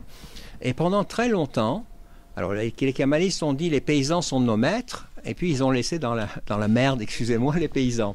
Et donc il y a cette dualité dans la société turque entre les Turcs occidentalisés, éduqués, et le reste de la population. Erdogan est issu d'une famille qui vient de la mer Noire, de la côte de la mer Noire, qui a grandi dans un des quartiers pauvres d'Istanbul, et il appartient visiblement à ces couches de la population déshéritées. Et ils ont eu envie, pendant longtemps, de prendre leur revanche sur les Turcs blancs. Et ils ont finalement réussi, puisqu'il y a aussi maintenant une élite entrepreneuriale, ils ont leur propre élite, etc. L'Anatolie est vivante. Donc ils ont réussi, mais le complexe reste. Et Erdogan est en permanence irrité par le fait qu'il n'arrive pas à imposer idéologiquement sa vision du monde à la société turque. C'est pour ça qu'il a réagi avec une telle violence à ce qu'on a appelé le mai 68 turc, en mai-juin 2013 à Istanbul. C'est parce qu'il a bien vu que dans la société turque, il y a des segments qui veulent s'émanciper, qui n'acceptent pas son idéologie, sa vision conservatrice du monde. Et il y a ce mal-être parmi ces gens, c'est bizarre, qui complètement la Turquie. Ils ont le pouvoir, mais ça ne leur suffit pas. Ils veulent autre chose. Moi, je voudrais rajouter quelques éléments rapidement, parce qu'il y a une question: que s'est-il passé? Comment peut-on expliquer ce rouleau compresseur? Déjà, sans remonter dans la longue histoire, bien qu'elle soit nécessaire, il faut comprendre ce que c'est que l'AKP. C'est un parti militant, c'est un parti structuré, c'est un parti qui, lors des campagnes électorales, est une machine impressionnante. C'est-à-dire que n'oubliez pas, par exemple, que lors des 2 dernières élections municipales, la grande majorité des villes moyennes, des bourgs, des villes anatoliennes, ont été remportés par l'AKP. C'est très important parce que vous avez un système clientéliste. Bon, il n'y a pas qu'en Turquie, dans toute la région, y compris dans certaines régions de France d'ailleurs. Donc ce système clientéliste, c'est une assise extraordinairement importante pour renforcer le rôle du parti. Ça, c'est la première chose. La deuxième chose, c'est que depuis 13 ans, toutes les échéances électorales, il y en a eu 13, ont été remportées par l'AKP, municipales, législatives, présidentielles, référendaires. À chaque fois, en plus avec des scores importants. Et je pense que le tournant, c'est pas seulement la Syrie, parce que là, on cherche une raison. Non, il y a un facteur, il y a un faisceau de raisons. C'est qu'un parti politique, quel qu'il soit, dans n'importe quel pays, quand il remporte successivement 2, 3, 4 élections législatives, avec des scores tout à fait impressionnants, il y a une tendance à négliger les voix de l'opposition. Les oppositions existent, mais ma foi, on pourrait connaître ça là sous d'autres cieux. Je crois que le tournant, alors bon, une date est toujours difficile à dire, mais ce sont les élections législatives de 2011, et où là vraiment 2010-2011, on voit qu'il y a des dérapages, des dérives, ou une stratégie autoritaire qui est mise en œuvre. Et en 2011, rappelez-vous qu'aux élections législatives, c'était 49,3% des suffrages exprimés. Donc c'était les troisièmes élections successives législatives que ce parti gagnait. Déjà. Alors évidemment, en face de cela, il y a une opposition qui existe, mais qui est un peu tétanisée, qui est même parfois, je parle de l'opposition parlementaire de l'époque, qui est parfois caricaturale.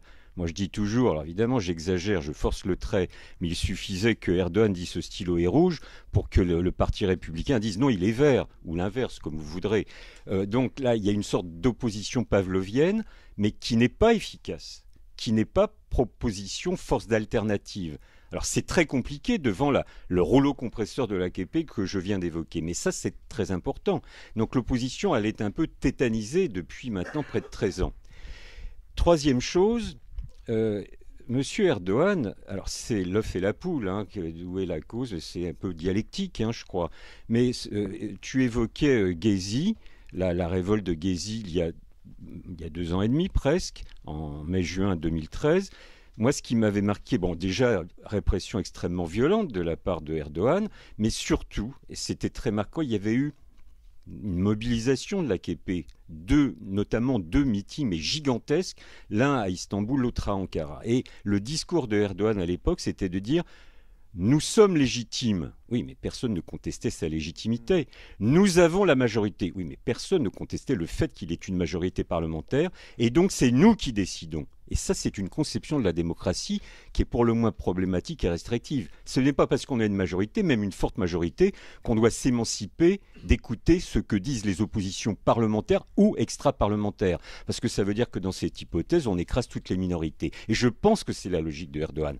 Alors, est-ce que c'est une explication psychologique ou psychanalytique? Moi, j'en sais rien. Je n'ai aucune compétence, mais c'est une question de rapport de force politique. Et il en a profité. Alors, avec un substrat autoritaire sur la longue histoire, parce que l'autoritarisme en Turquie est un véritable défi. Mais ça, c'est pas réductible à Erdogan. Ça existe depuis des lustres et voire des décennies.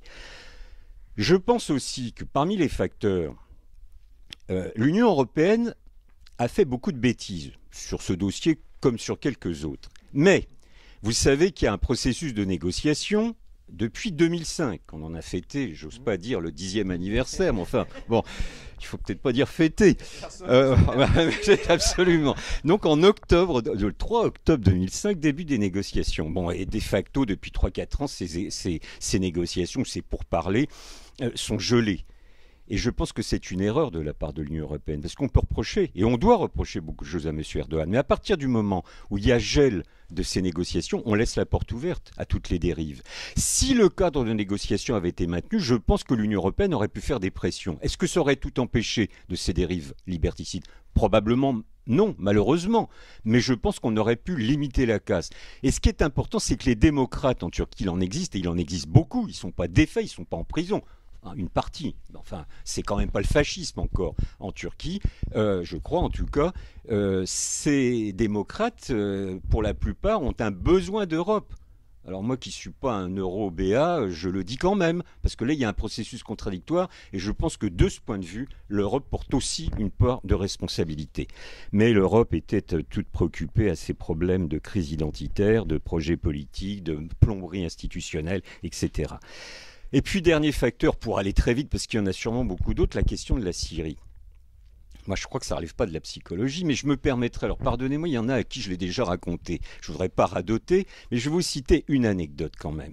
Dans le premier temps, ça a été dit, je n'y reviens pas, les 4-5 premiers mois de la révolte en Syrie, M. Erdogan et son gouvernement avaient une attitude un peu paternaliste à l'égard de Bachar el-Assad. Ils ont envoyé de nombreuses délégations de haut niveau.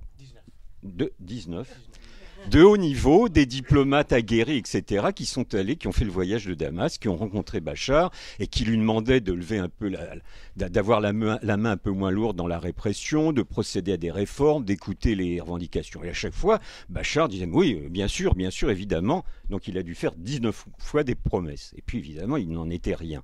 Et au mois de juin, donc 4 mois après le début de cette révolte, j'ai rencontré à Paris 3 diplomates turcs, dont 2 avaient fait des allers-retours à Damas. Donc c'était en tout petit comité, nous étions 4. Je ne citerai donc pas de nom. En off, comme on dit, en très bon français aussi. Et ils m'expliquent un peu ce qu'ils avaient fait, les discussions qu'ils avaient avec Bachar. Très bien. Et ils me disent, il ne nous a jamais écoutés. Je leur dis, oui, mais vous aviez quelque illusion que Bachar écoute vos conseils de démocratisation de son pays? Et là, j'ai une réponse qui est assez sidérante, mais ce sont des hommes expérimentés, des diplomates de rang d'ambassadeur, et qui me disent « Ah oui, mais on ne fait pas ça à la Turquie. » Ah, ça c'est intéressant. Alors, c'est une anecdote, je n'en tire pas de conclusion trop hâtive, mais il y avait cette vision quand même. On ne peut pas baratiner la Turquie, nous sommes la Turquie éternelle, je ne sais quoi. Très bien. Mais surtout, mais ce n'est pas là l'essentiel, je crois. L'essentiel, c'est que l'onde de choc politique qui prend naissance en Tunisie, qui va s'étendre à travers le monde arabe, elle déséquilibre, elle perturbe beaucoup la Turquie, qui ne s'y attendait guère. Remarquez, je connais d'autres pays qui ne s'y attendaient pas non plus. Donc on n'a pas de leçon à donner aux autres. Mais là, il y a un choix, et c'est très intéressant que pendant la révolte ou la révolution tunisienne, puis en Égypte, il y a un grand silence de la part des autorités turques. Ils regardent, ils observent, ils sont pris de court. Bon, alors ça va changer avec le départ de Moubarak en Égypte. Enfin bon, on ne va pas refaire l'histoire. Mais là, il y a un choix un peu compliqué. Ce pays qui se prétendait avoir un rôle de leadership au niveau régional, qu'est-ce qu'il fait?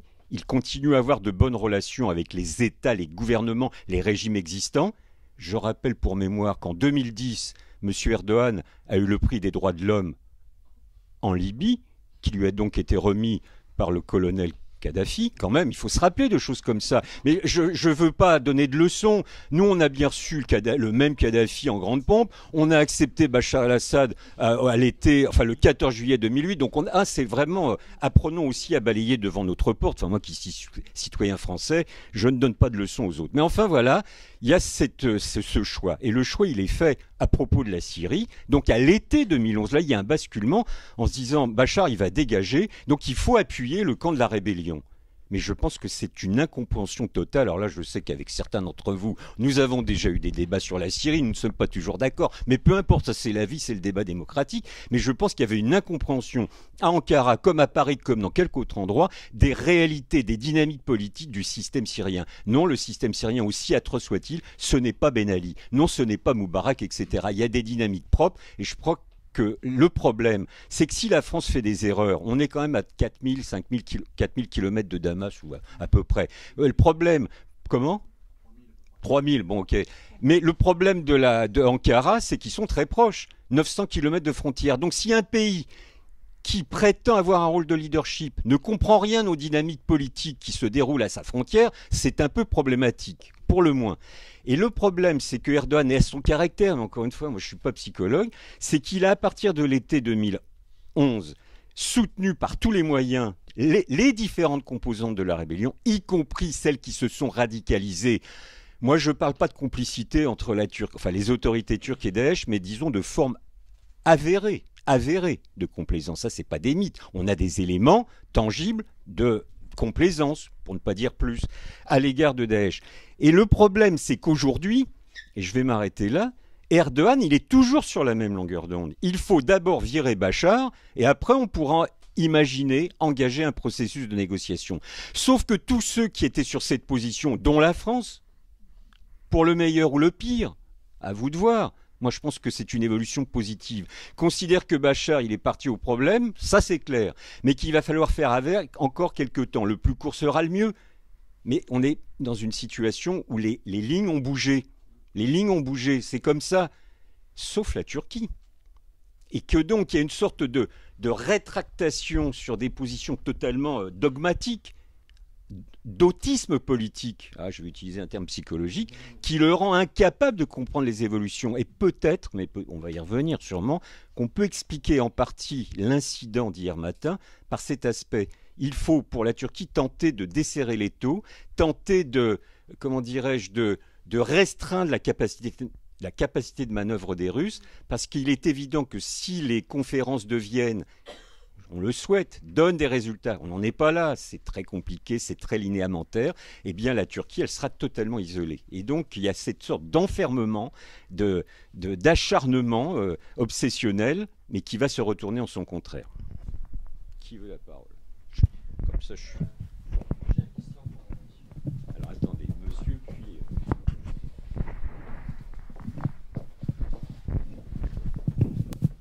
Monsieur, vous avez dit que la crise syrienne, il a influencé ou il a poussé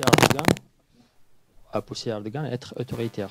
La crise syrienne de l'intérieur de la Turquie. Est-ce que vous pouvez expliquer ça exactement?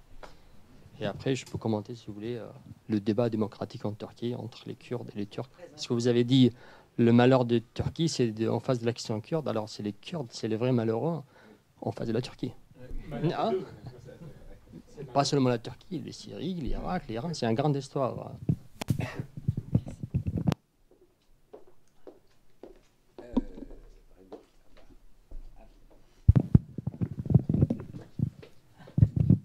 Bonsoir, Bernard Cornu, 15 ans de résidence en 6 pays de l'ex-Empire ottoman.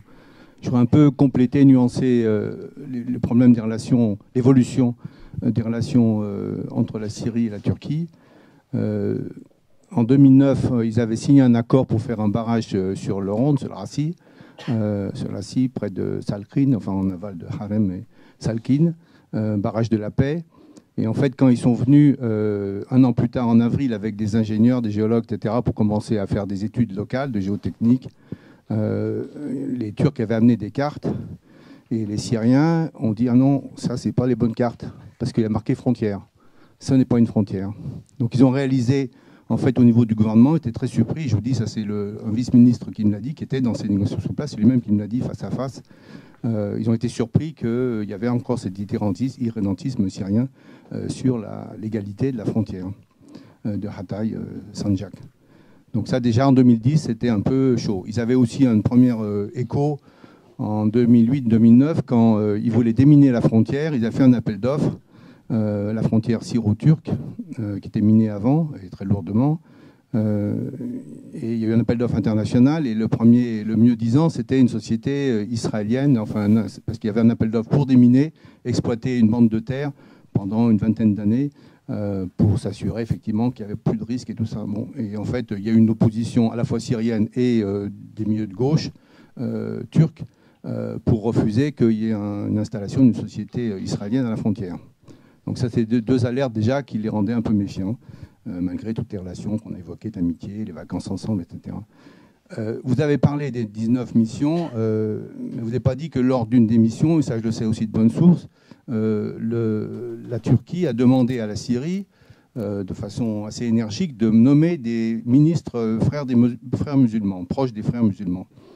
Évidemment, vu le passé de la Syrie avec les frères musulmans, 79, 80, 82, etc., le président syrien a refusé tout net. À l'époque, c'était un espoir de conjugué avec Qatar, de la Turquie conjuguée avec Qatar, très alliés pour des investissements, il y a beaucoup de relations, qu'il y ait Morsi en Égypte, qu'il y ait un pouvoir islamiste modéré en Tunisie, etc. Ça lui permettait d'avoir, s'il y avait eu effectivement des frères musulmans, d'avoir une bande autour de la Méditerranée de pouvoir islamique modéré, proche de la pensée politique. Voilà. Donc, ça a été la déception. Et là, je suis d'accord, la priorité après, ça a été, le soutien de la Turquie à à tous les rebelles armés, quels qu'ils soient, modérés pour modérés et Daesh, de faire tomber le régime syrien. Ça a été vrai jusqu'en juillet 2014, notamment par exemple à l'épisode de fin mars 2014, quand l'aviation turque a couvert des djihadistes et assez durs du côté de Qassam, et surtout pour permettre à des djihadistes, fin mars 2014, d'atteindre la côte syrienne, à Ras el-Bassit. Et il y a eu des films YouTube, des vidéos, on voyait des djihadistes avec le drapeau noir sur la côte de Ras el-Bassit, et en disant c'est la première fois que nous atteignons la... Or, après la victoire des Kurdes à Kobané, non, mais c'est fondamental.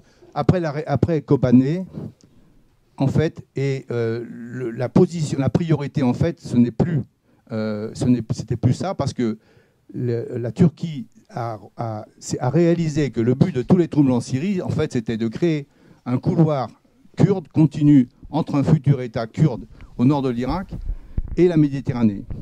C'est pour ça que, par exemple, récemment... On vous a compris, mais je pense que là, il ne faut pas... Oui, mais c'est essentiel. Non, mais je sais bien, mais voilà. C'est tout à fait essentiel. Mais...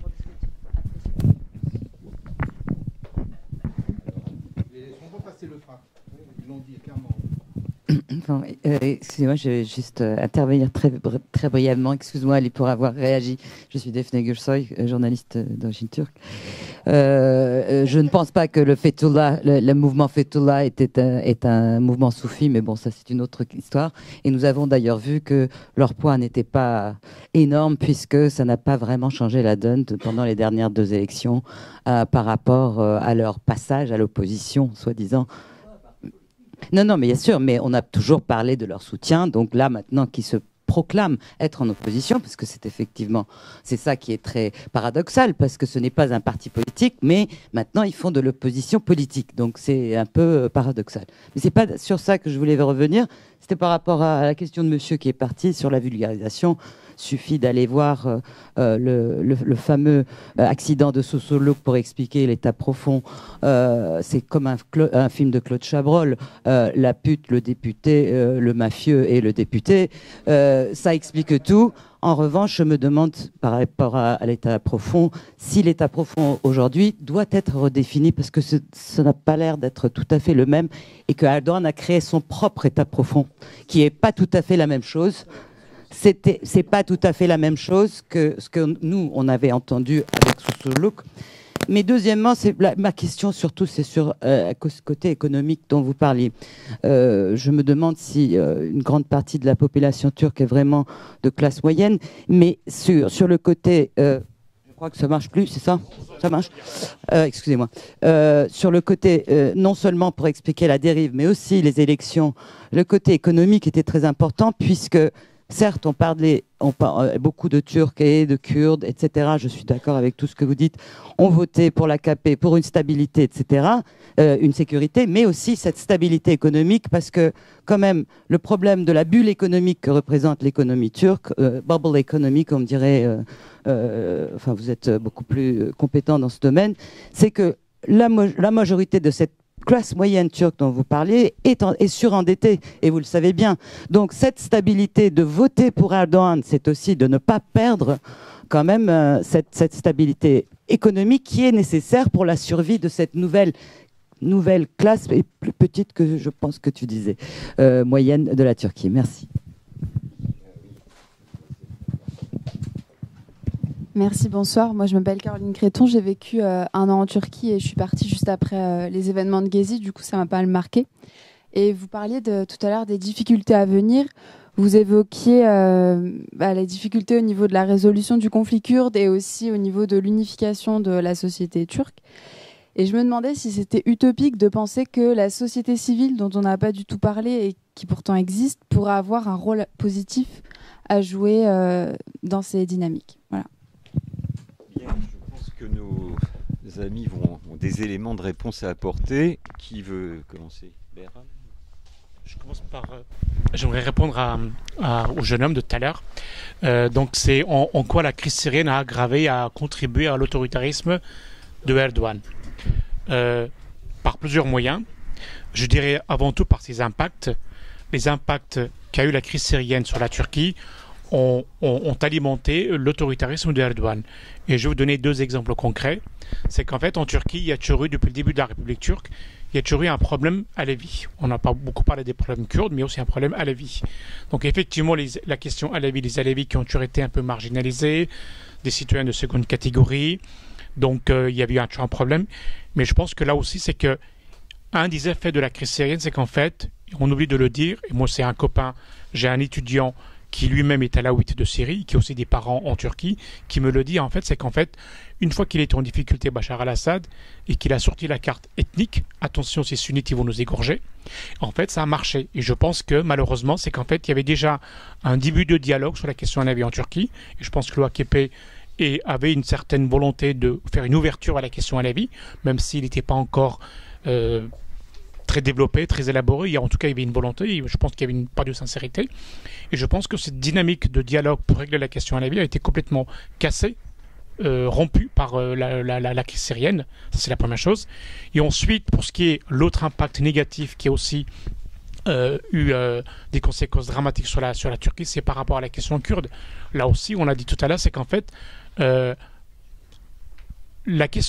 l'aggravation de la crise syrienne a fait en fait, c'est qu'en fait, il y avait aussi un véritable dialogue entre l'État turc et la question kurde, y compris entre le PKK. Et je pense qu'il y avait, même s'il n'y avait pas toutes les revendications kurdes qui étaient satisfaites, il y avait quand même un vrai processus de dialogue, un vrai processus de règlement de la question kurde. Et je pense que la situation en Syrie a fait peur à la Turquie, a fait peur à Erdogan. Et je pense que le PKK est devenu beaucoup plus fort. Donc du coup, je pense que, et c'est un acteur politique, le PKK, on peut lui faire plein de reproches, mais en même temps, c'est un acteur politique. Je pense qu'il s'est senti beaucoup plus fort, il a fait monter les enchères. Et du coup, je pense que ça a contribué, même s'il n'est pas le seul responsable, ça a contribué à casser la rupture, à casser le dialogue, la logique, la politique qu'il y avait pour régler la question kurde. Et tout ça, c'est lié à la question, à l'aggravation de la question syrienne et à ses impacts sur la Turquie. Pour les autres questions, je pense que ça s'adresse surtout à mes collègues, et puis je ne vais pas non plus monopoliser la parole.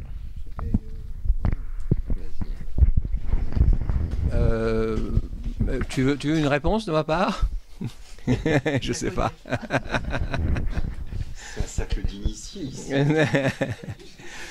Bon, alors je vais peut-être la dernière question sur la société. L'état profond. Oui, effectivement, tu as raison, il y a une récomposition. Mais enfin, c'est finalement le même type de structure, en quelque sorte, le même type de relation entre les appareils d'État et les élus, les citoyens, etc. Il y a toujours ce contrôle, ces agissements, disons, sombres, que personne ne comprend, et qu'il y a donc des structures de pouvoir qui se soutiennent, et Erdogan a tout ça en main, en quelque sorte, et il en profite. Je crois que ça n'a pas changé, et ça ne changera pas tant que d'abord, par exemple, la question kurde n'aura pas été réglée, tant qu'il n'y aura pas une nouvelle constitution avec la décentralisation, vraiment une démocratie qui fonctionne, un état de droit qui fonctionne. Et la dernière question peut-être sur la société civile, effectivement, et c'est effectivement grâce aux réformes effectuées par Erdogan, par l'AKP entre, disons, 2003 et 2008, que la société civile turque qui existait, mais qui était un peu embryonnaire, pas très organisée, s'est émancipée et a commencé à sentir que la société civile était un acteur de la vie politique, sociale, économique, etc. La diplomatie aussi a contribué à cela, on n'a pas parlé de ça.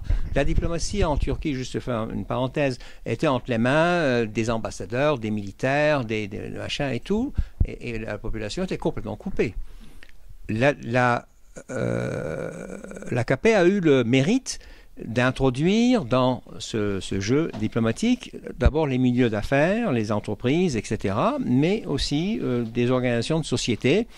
Et donc, il y a eu un début en Turquie de ce qu'on appelle, par les spécialistes, de la diplomatie publique, la public diplomacy. c'est pas très développé, mais il y a eu un début. Et c'était intéressant. Quant à la société civile, effectivement, pendant ces 5 années, 6 années, les gens parlent parfois des 5 glorieuses de la Turquie. Pendant ces 5 glorieuses de la Turquie, la société civile s'est structurée et, disons, Gezi, c'est une manifestation de cela, parce que c'est pour la première fois en Turquie, il y a une manifestation avec des milliers de personnes où les individus sont venus. Il n'y avait pas de chef, il n'y avait pas d'idéologie, il n'y avait pas de parti. Donc, curieusement, ce gouvernement qui est d'origine islamiste, qui faisait partie de l'islam politique turc, a donc poussé cette individualisation. Il y a aussi le capitalisme, c'est une société capitaliste finalement aujourd'hui. Il y a donc vraiment une individualisation, y compris le rapport à la religion. Par exemple, à Istanbul, on a parlé qu'il y a parmi les jeunes musulmans, des étudiants, etc., il y en a que les autres appellent des musulmans freelance. Je me dis, mais qu'est-ce que c'est que ça, freelance?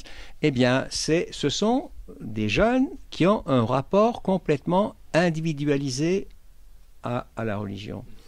Et c'est d'une importance capitale dans une société musulmane, dans l'islam qui est extrêmement communautariste, que des individus commencent à dire publiquement dans l'islam, j'aime telle sourate et je n'aime pas telle autre sourate. C'est extraordinairement important.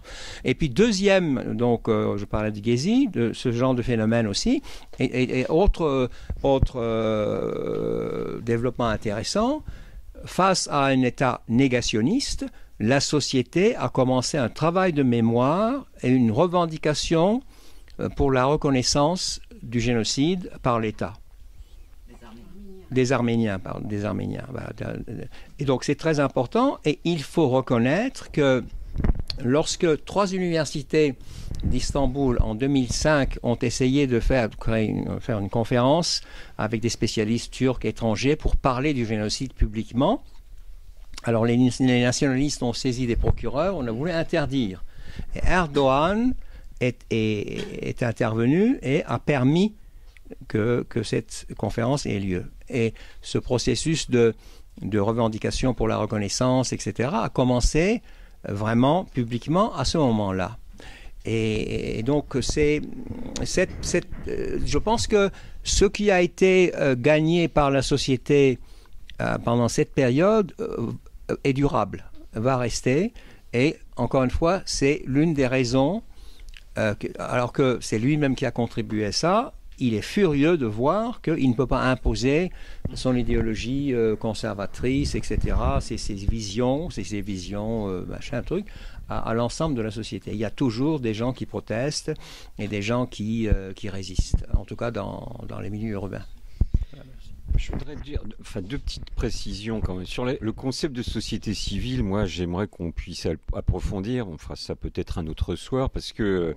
Alors là, on est ici, oui, c'est pour ça que je dis un autre soir, mais c'est toujours un peu compliqué, parce que si on considère que ces dernières années, depuis 4, 5, 6 ans, bon évidemment il serait idiot de vouloir trouver une date, il y a une société civile qui a éclose en Turquie. Moi je nuancerais beaucoup le propos. Parce que je me souviens parfaitement que avant le coup d'État de 1980, par exemple, dans les années 70, donc c'est quand même pas tout à fait hier, il y a eu un moment d'intense mobilisation politique. Alors à l'époque, la médiation était essentiellement syndicale. Il y avait des manifestations énormes de la DİSK, la Confédération des syndicats révolutionnaires de Turquie, qui avait mené un combat contre les différents gouvernements, etc. Et bien pour moi, les organisations syndicales font partie de la société civile. C'est un segment. Alors aujourd'hui, les syndicats ils sont beaucoup plus affaiblis qu'à l'époque. D'ailleurs, ça, c'est les contre-coups différés du coup d'État de 80 qui a brisé les syndicats de façon méthodique, et ils ont eu du mal à se reconstituer. Et en tout cas, je crois qu'ils n'ont pas la même force qu'avant. Deuxième chose sur la société civile, on a eu beaucoup de débats au moment de Gezi. Alors je pense que c'était un événement politique de première importance, mais par contre je n'ai jamais considéré qu'il y avait à l'époque une crise de régime. Je n'ai jamais considéré, mais je sais qu'on n'est pas tous d'accord ici, pour ceux qui ont l'habitude de se retrouver pour discuter de la Turquie, et que le pouvoir était en péril. Et tout à l'heure, tu as dit c'était le mai 68 turc. Ouais, mais la comparaison qui avait été faite beaucoup à l'époque de Gezi, moi je disais toujours attention, parce qu'après mai 68, il y a eu juin 68, et juin 68 en France, c'est la chambre bleu horizon. D'ailleurs, c'est le raz-de-marée de la droite. Donc il faut toujours se méfier de ces comparaisons. Oui, mais enfin, Didier, mai 68 a changé la société française. Oui. Quand même. Oui, d'accord. On ne mesure pas l'importance de l'événement par le nombre de gens, par la durée, etc. Un événement qui dure 3 semaines peut changer une attendez, ils étaient combien je vais finir. Ils étaient combien, Gezi? C'était pas massif, je suis désolé, malheureusement. Peu importe, mais c'est le symbole. Bon, alors attendez, je vais faire acte d'autorité. Ça, c'est des débats qu'on a eu 47 fois ensemble, là, mais tant mieux, on va continuer de toute façon. Ça prouve que le débat n'est pas tranché, qu'il est compliqué. Oui, je suis d'accord qu'on ne mesure pas la force d'un mouvement uniquement par les résultats des élections qui suivent. Enfin, c'est quand même un paramètre. Par exemple, il y a eu une tentative de construction d'un parti Gezi. Mais c'est un échec absolu. Ce parti n'a jamais réussi à se constituer, ce qui prouve. Mais c'est normal. Mais je dis non, mais attendez, laisse-moi pas. Mais parce que tu dis des choses qui sont. Non, c'est pas moi qui dis, c'est pas moi qui ai voulu créer le parti Gezi. Pardonne-moi, je constate des faits. C'est pas moi, ce sont ceux ou une partie de ceux qui étaient sur la place Gezi, enfin sur la place Taksim et à Gezi, dans le parc, qui ont voulu construire ce parti. Une partie d'entre eux, c'est pas moi, je constate que c'est un échec total. Donc c'est quand même des éléments intéressants parce que la société civile, si à un moment donné, elle se transforme pas politiquement, elle ne vaut rien, je pense. Je suis peut-être un peu brutal, mais ça, c'est pour ça que le débat il est compliqué. Deuxièmement, sur les Kurdes. Parce que, bon, on a un peu effleuré la question, on n'a pas vraiment répondu. Je pense franchement que la question kurde, c'est le défi central de la société turque. Et que tant que cette question kurde ne sera pas résolue, eh bien le processus de démocratisation difficile, compliqué et non linéaire de la Turquie ne pourra pas aller à son terme. Ça, on peut discuter, on pourra discuter de cela. Donc, je crois aussi qu'il faut admettre, là je suis d'accord, c'est que Erdogan, il est ce qu'il est. Je pense qu'il avait une arrière-pensée politique quand il a engagé le débat avec le PKK, le débat, la négociation. Mais quel homme politique n'a pas d'arrière-pensée? Ça, on ne peut pas lui reprocher cela. Alors, certains me disent, oui, c'était son unique préoccupation, c'était d'établir des liens avec le PKK, de parvenir à une forme de compromis, quelques réformes ou réformettes, de façon à gagner les Kurdes dans son projet de présidentialisation du régime. Oui, c'est effectivement peut-être une arrière-pensée qu'il avait. Il n'empêche qu'objectivement, un processus avait été initié. C'est extraordinairement important. C'était la première fois depuis la fondation de la République de Turquie en 1923. Quand même, c'est important. Alors, évidemment, on peut s'interroger sur l'état actuel, parce que l'état actuel, il est catastrophique, mais plus pour les Kurdes que pour l'État. Aujourd'hui, depuis la fin du mois de juillet, depuis l'attentat de Suruç, je regardais des notes que j'avais prises en 8 jours, en moins de 8 jours, après l'attentat du 20 juillet, il y a une dégradation totale de la perception ou de la gestion de la négociation avec le PKK, que d'ailleurs, la question kurde n'est pas réductible au PKK par ailleurs, c'est un autre débat. Mais donc, en 8 jours, tout a été balayé, donc le processus n'existe pas, et j'insiste quand même, je l'évoquais tout à l'heure rapidement, quand Erdogan dit « je lutte contre le terrorisme », on comprend pourquoi il a dit ça, c'est ce que vous avez expliqué, il est apparu comme l'homme fort, il a joué la stratégie de la tension, c'est criminel de faire cela. Pour des intérêts électoralistes, il a mis à feu et à sang une partie de son pays. C'est ça la situation. À l'est et au sud-est, tu en as rendu compte, tu nous as expliqué. Ah, comment ?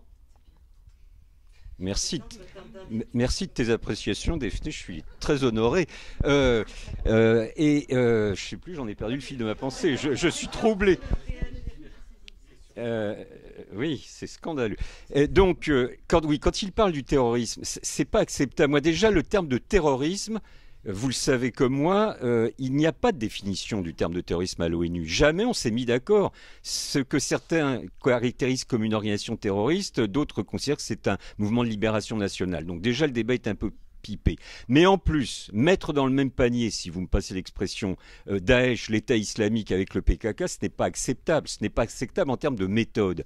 Parce que ni les origines, ni les dynamiques politiques, ni les modalités opératoires, ni les objectifs ne sont identiques. Donc là, Erdogan, évidemment, a joué la stratégie de la tension. Il a instrumentalisé la question, mais il faut au moins lui reconnaître une qualité, c'est que le bonhomme, il a un sacré flair politique, parce que le résultat de cette stratégie, dramatique et criminelle, c'est 49,7% des suffrages exprimés. Bravo l'artiste. Enfin, je vous passerai l'expression, vous comprenez que mon bravo est très limité. Il n'y a pas de quoi, cher ami. Est-ce que nous prenons une nouvelle vague de questions? Nous arrêtons là. Ah, man. Une mini-question. Non, c'est vrai. Quand on dit ça, ça commence mal. Non, mais c'est vrai. Macron réponse. Non, je voulais juste savoir tout d'abord sur... vous parliez... D'accord, bon, je m'appelle Mariam Karadag. Mon père est turc et donc je m'intéresse donc à la Turquie et à ce type de questions. Premièrement, parce que vous parliez des liens entre la Turquie et l'Union européenne et du gel des négociations qui a eu lieu il y a quelques années. Est-ce que finalement, une fois ces négociations gelées, est-ce qu'on peut dire que le masque finalement d'Erdogan est tombé et que son véritable visage d'homme dictateur, un peu autoritaire, s'est révélé finalement à nous? Et la deuxième question, c'était sur le rapprochement avec l'État profond.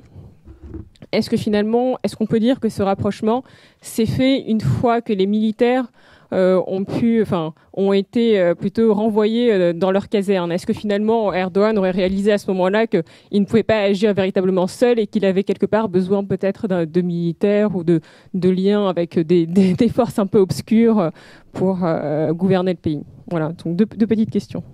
Oui, qui nécessitent de petites réponses d'une demi-heure chacune. Oui, moi, juste, j'aurais aimé savoir, pour bien éclaircir les choses, en fait, la proportion, disons, des classes d'âge dans la population. Parce que je pense que, par exemple, pour Gezi, en fait, ça a joué un rôle certain. Et que, quand on parle de société civile, eh bien, c'est les nouvelles générations qui, peut-être, peuvent y contribuer. Je pense que l'âge moyen en Turquie est de l'ordre de 29 ans. 27. La moyenne. Je me dis.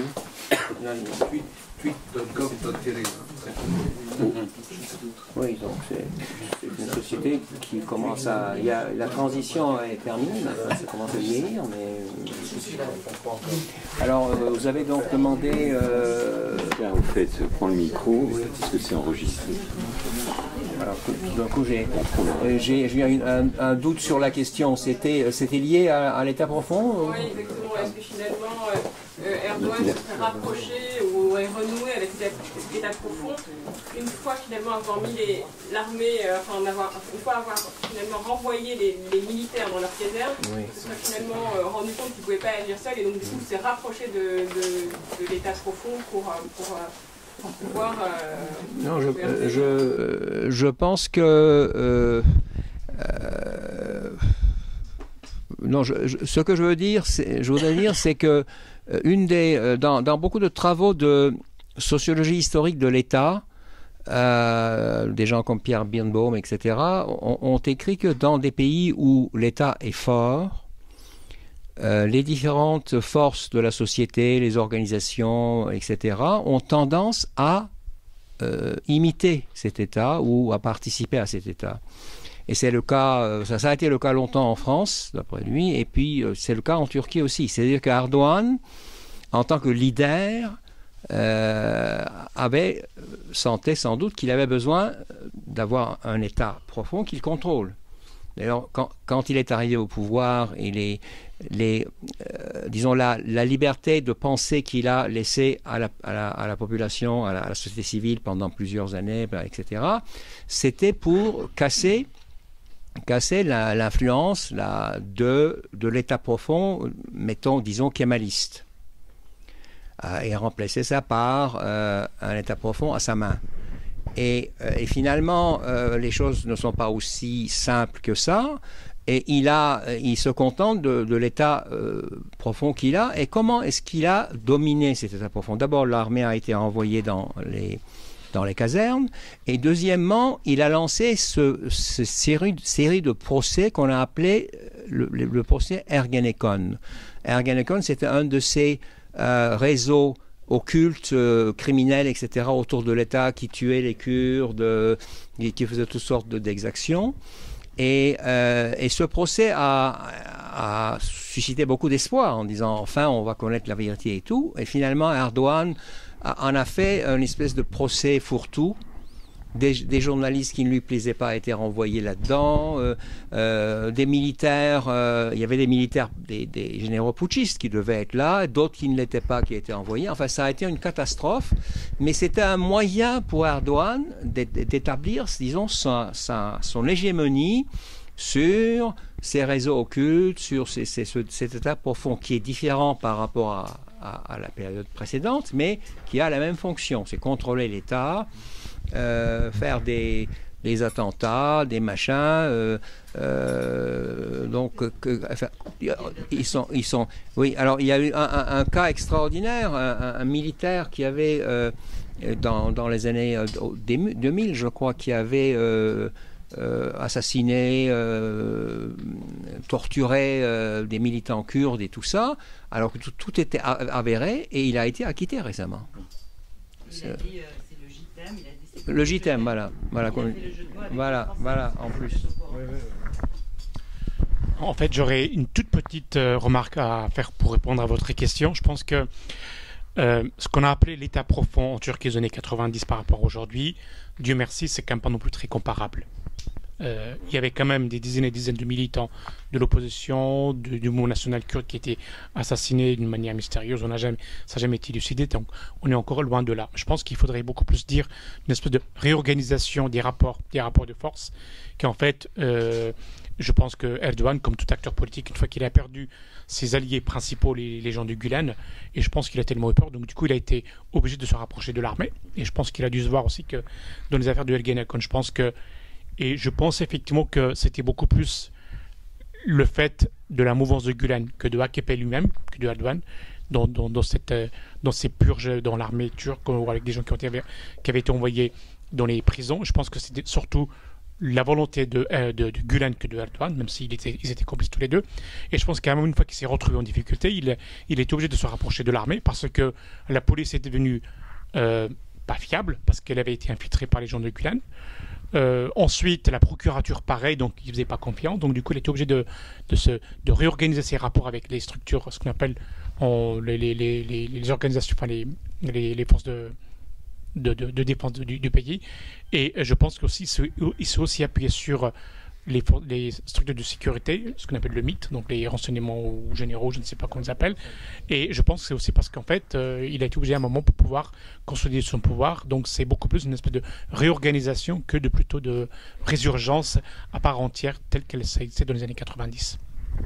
Deux mots là aussi sur l'état profond, quand même, ce que dit Behram, je crois que c'est très important. Une anecdote, mais là aussi avérée, en janvier 2014, il y a un convoi de camions qui se dirige vers la frontière syrienne. D'ailleurs, Davutoglu en a reparlé hier, et il prétendait effectivement que c'était de l'aide humanitaire pour les... Alors maintenant, on apprend que c'est pour les Turkmènes. Alors c'est de l'actualité brûlante. Oui, non mais attends. Justement, ce convoi était protégé par le MIT, c'est-à-dire les services de renseignement. Il est intercepté par la gendarmerie, ce qui prouve... Bon, je vous passe les détails. Ce qui prouve, alors déjà qu'il n'y avait pas que du matériel humanitaire, il y avait une couche de matériel humanitaire, de médicaments, puis en dessous il y avait des armes. Un.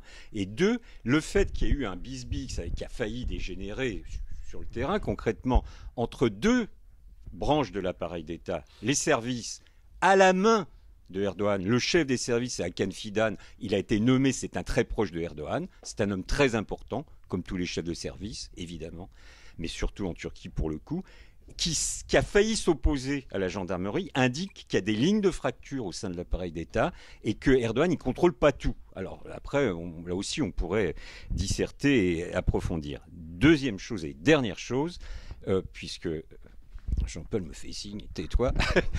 C'est sur l'Union européenne, parce que vous avez posé une question. Bon, vous avez dit le gel des négociations révèle le caractère de dictateur. Moi, c'est un mot que j'utilise pas, dictateur. Il faut quand même savoir mesurer garder. Il a des penchants, pour le moins autoritaires. C'est une pratique du pouvoir qui est tout à fait condamnable. Ce n'est pas un dictateur, ce n'est pas une dictature, la Turquie actuellement. Alors, sur l'Union européenne, il y a non pas un sondage, parce que les sondages, il faut les prendre avec précaution toujours, mais c'est une étude réalisée par un organisme américain, le Pew Research Center, qui est assez fiable et qui a fait une étude sur la Turquie avec un questionnaire, etc. Et il y avait une des questions qui portait sur la perspective de l'adhésion. Est-ce toujours d'actualité pour vous? Le résultat, je recherchais mes notes, 55 pour. 32 contre, 12 sans opinion. Ce qui signifie en d'autres termes que l'idée européenne et le débat européen, il n'est pas terminé définitivement, même si aujourd'hui il est gelé, et que je pense qu'en Turquie, il y a toujours, au sein d'une bonne partie de la population, une aspiration à l'Union européenne. Est-ce que la question de l'adhésion peut se poser aujourd'hui dans les mêmes termes qu'il y a 10 ans? Non. Mais pas à cause de la Turquie, parce qu'on comprend bien qu'il n'y aura pas d'élargissement linéaire, graduel, qu'il va falloir repenser une autre architecture européenne. Et d'ailleurs, Juncker, quand il a fait son discours d'investiture, a dit qu'il n'y aura pas d'élargissement durant mon mandat. Donc pendant 5 ans. Alors les choses peuvent évoluer. Mais le problème aujourd'hui sur ce rapport turco-européen, c'est plus le problème de l'Union européenne, qui montre à tous les niveaux son incapacité à se projeter dans l'avenir. Mais je pense que l'idée européenne n'est pas abandonnée. Et j'ose espérer que du côté de l'Union européenne, la question de la Turquie n'est pas non plus abandonnée, parce que ce serait une erreur politique, mais aussi stratégique.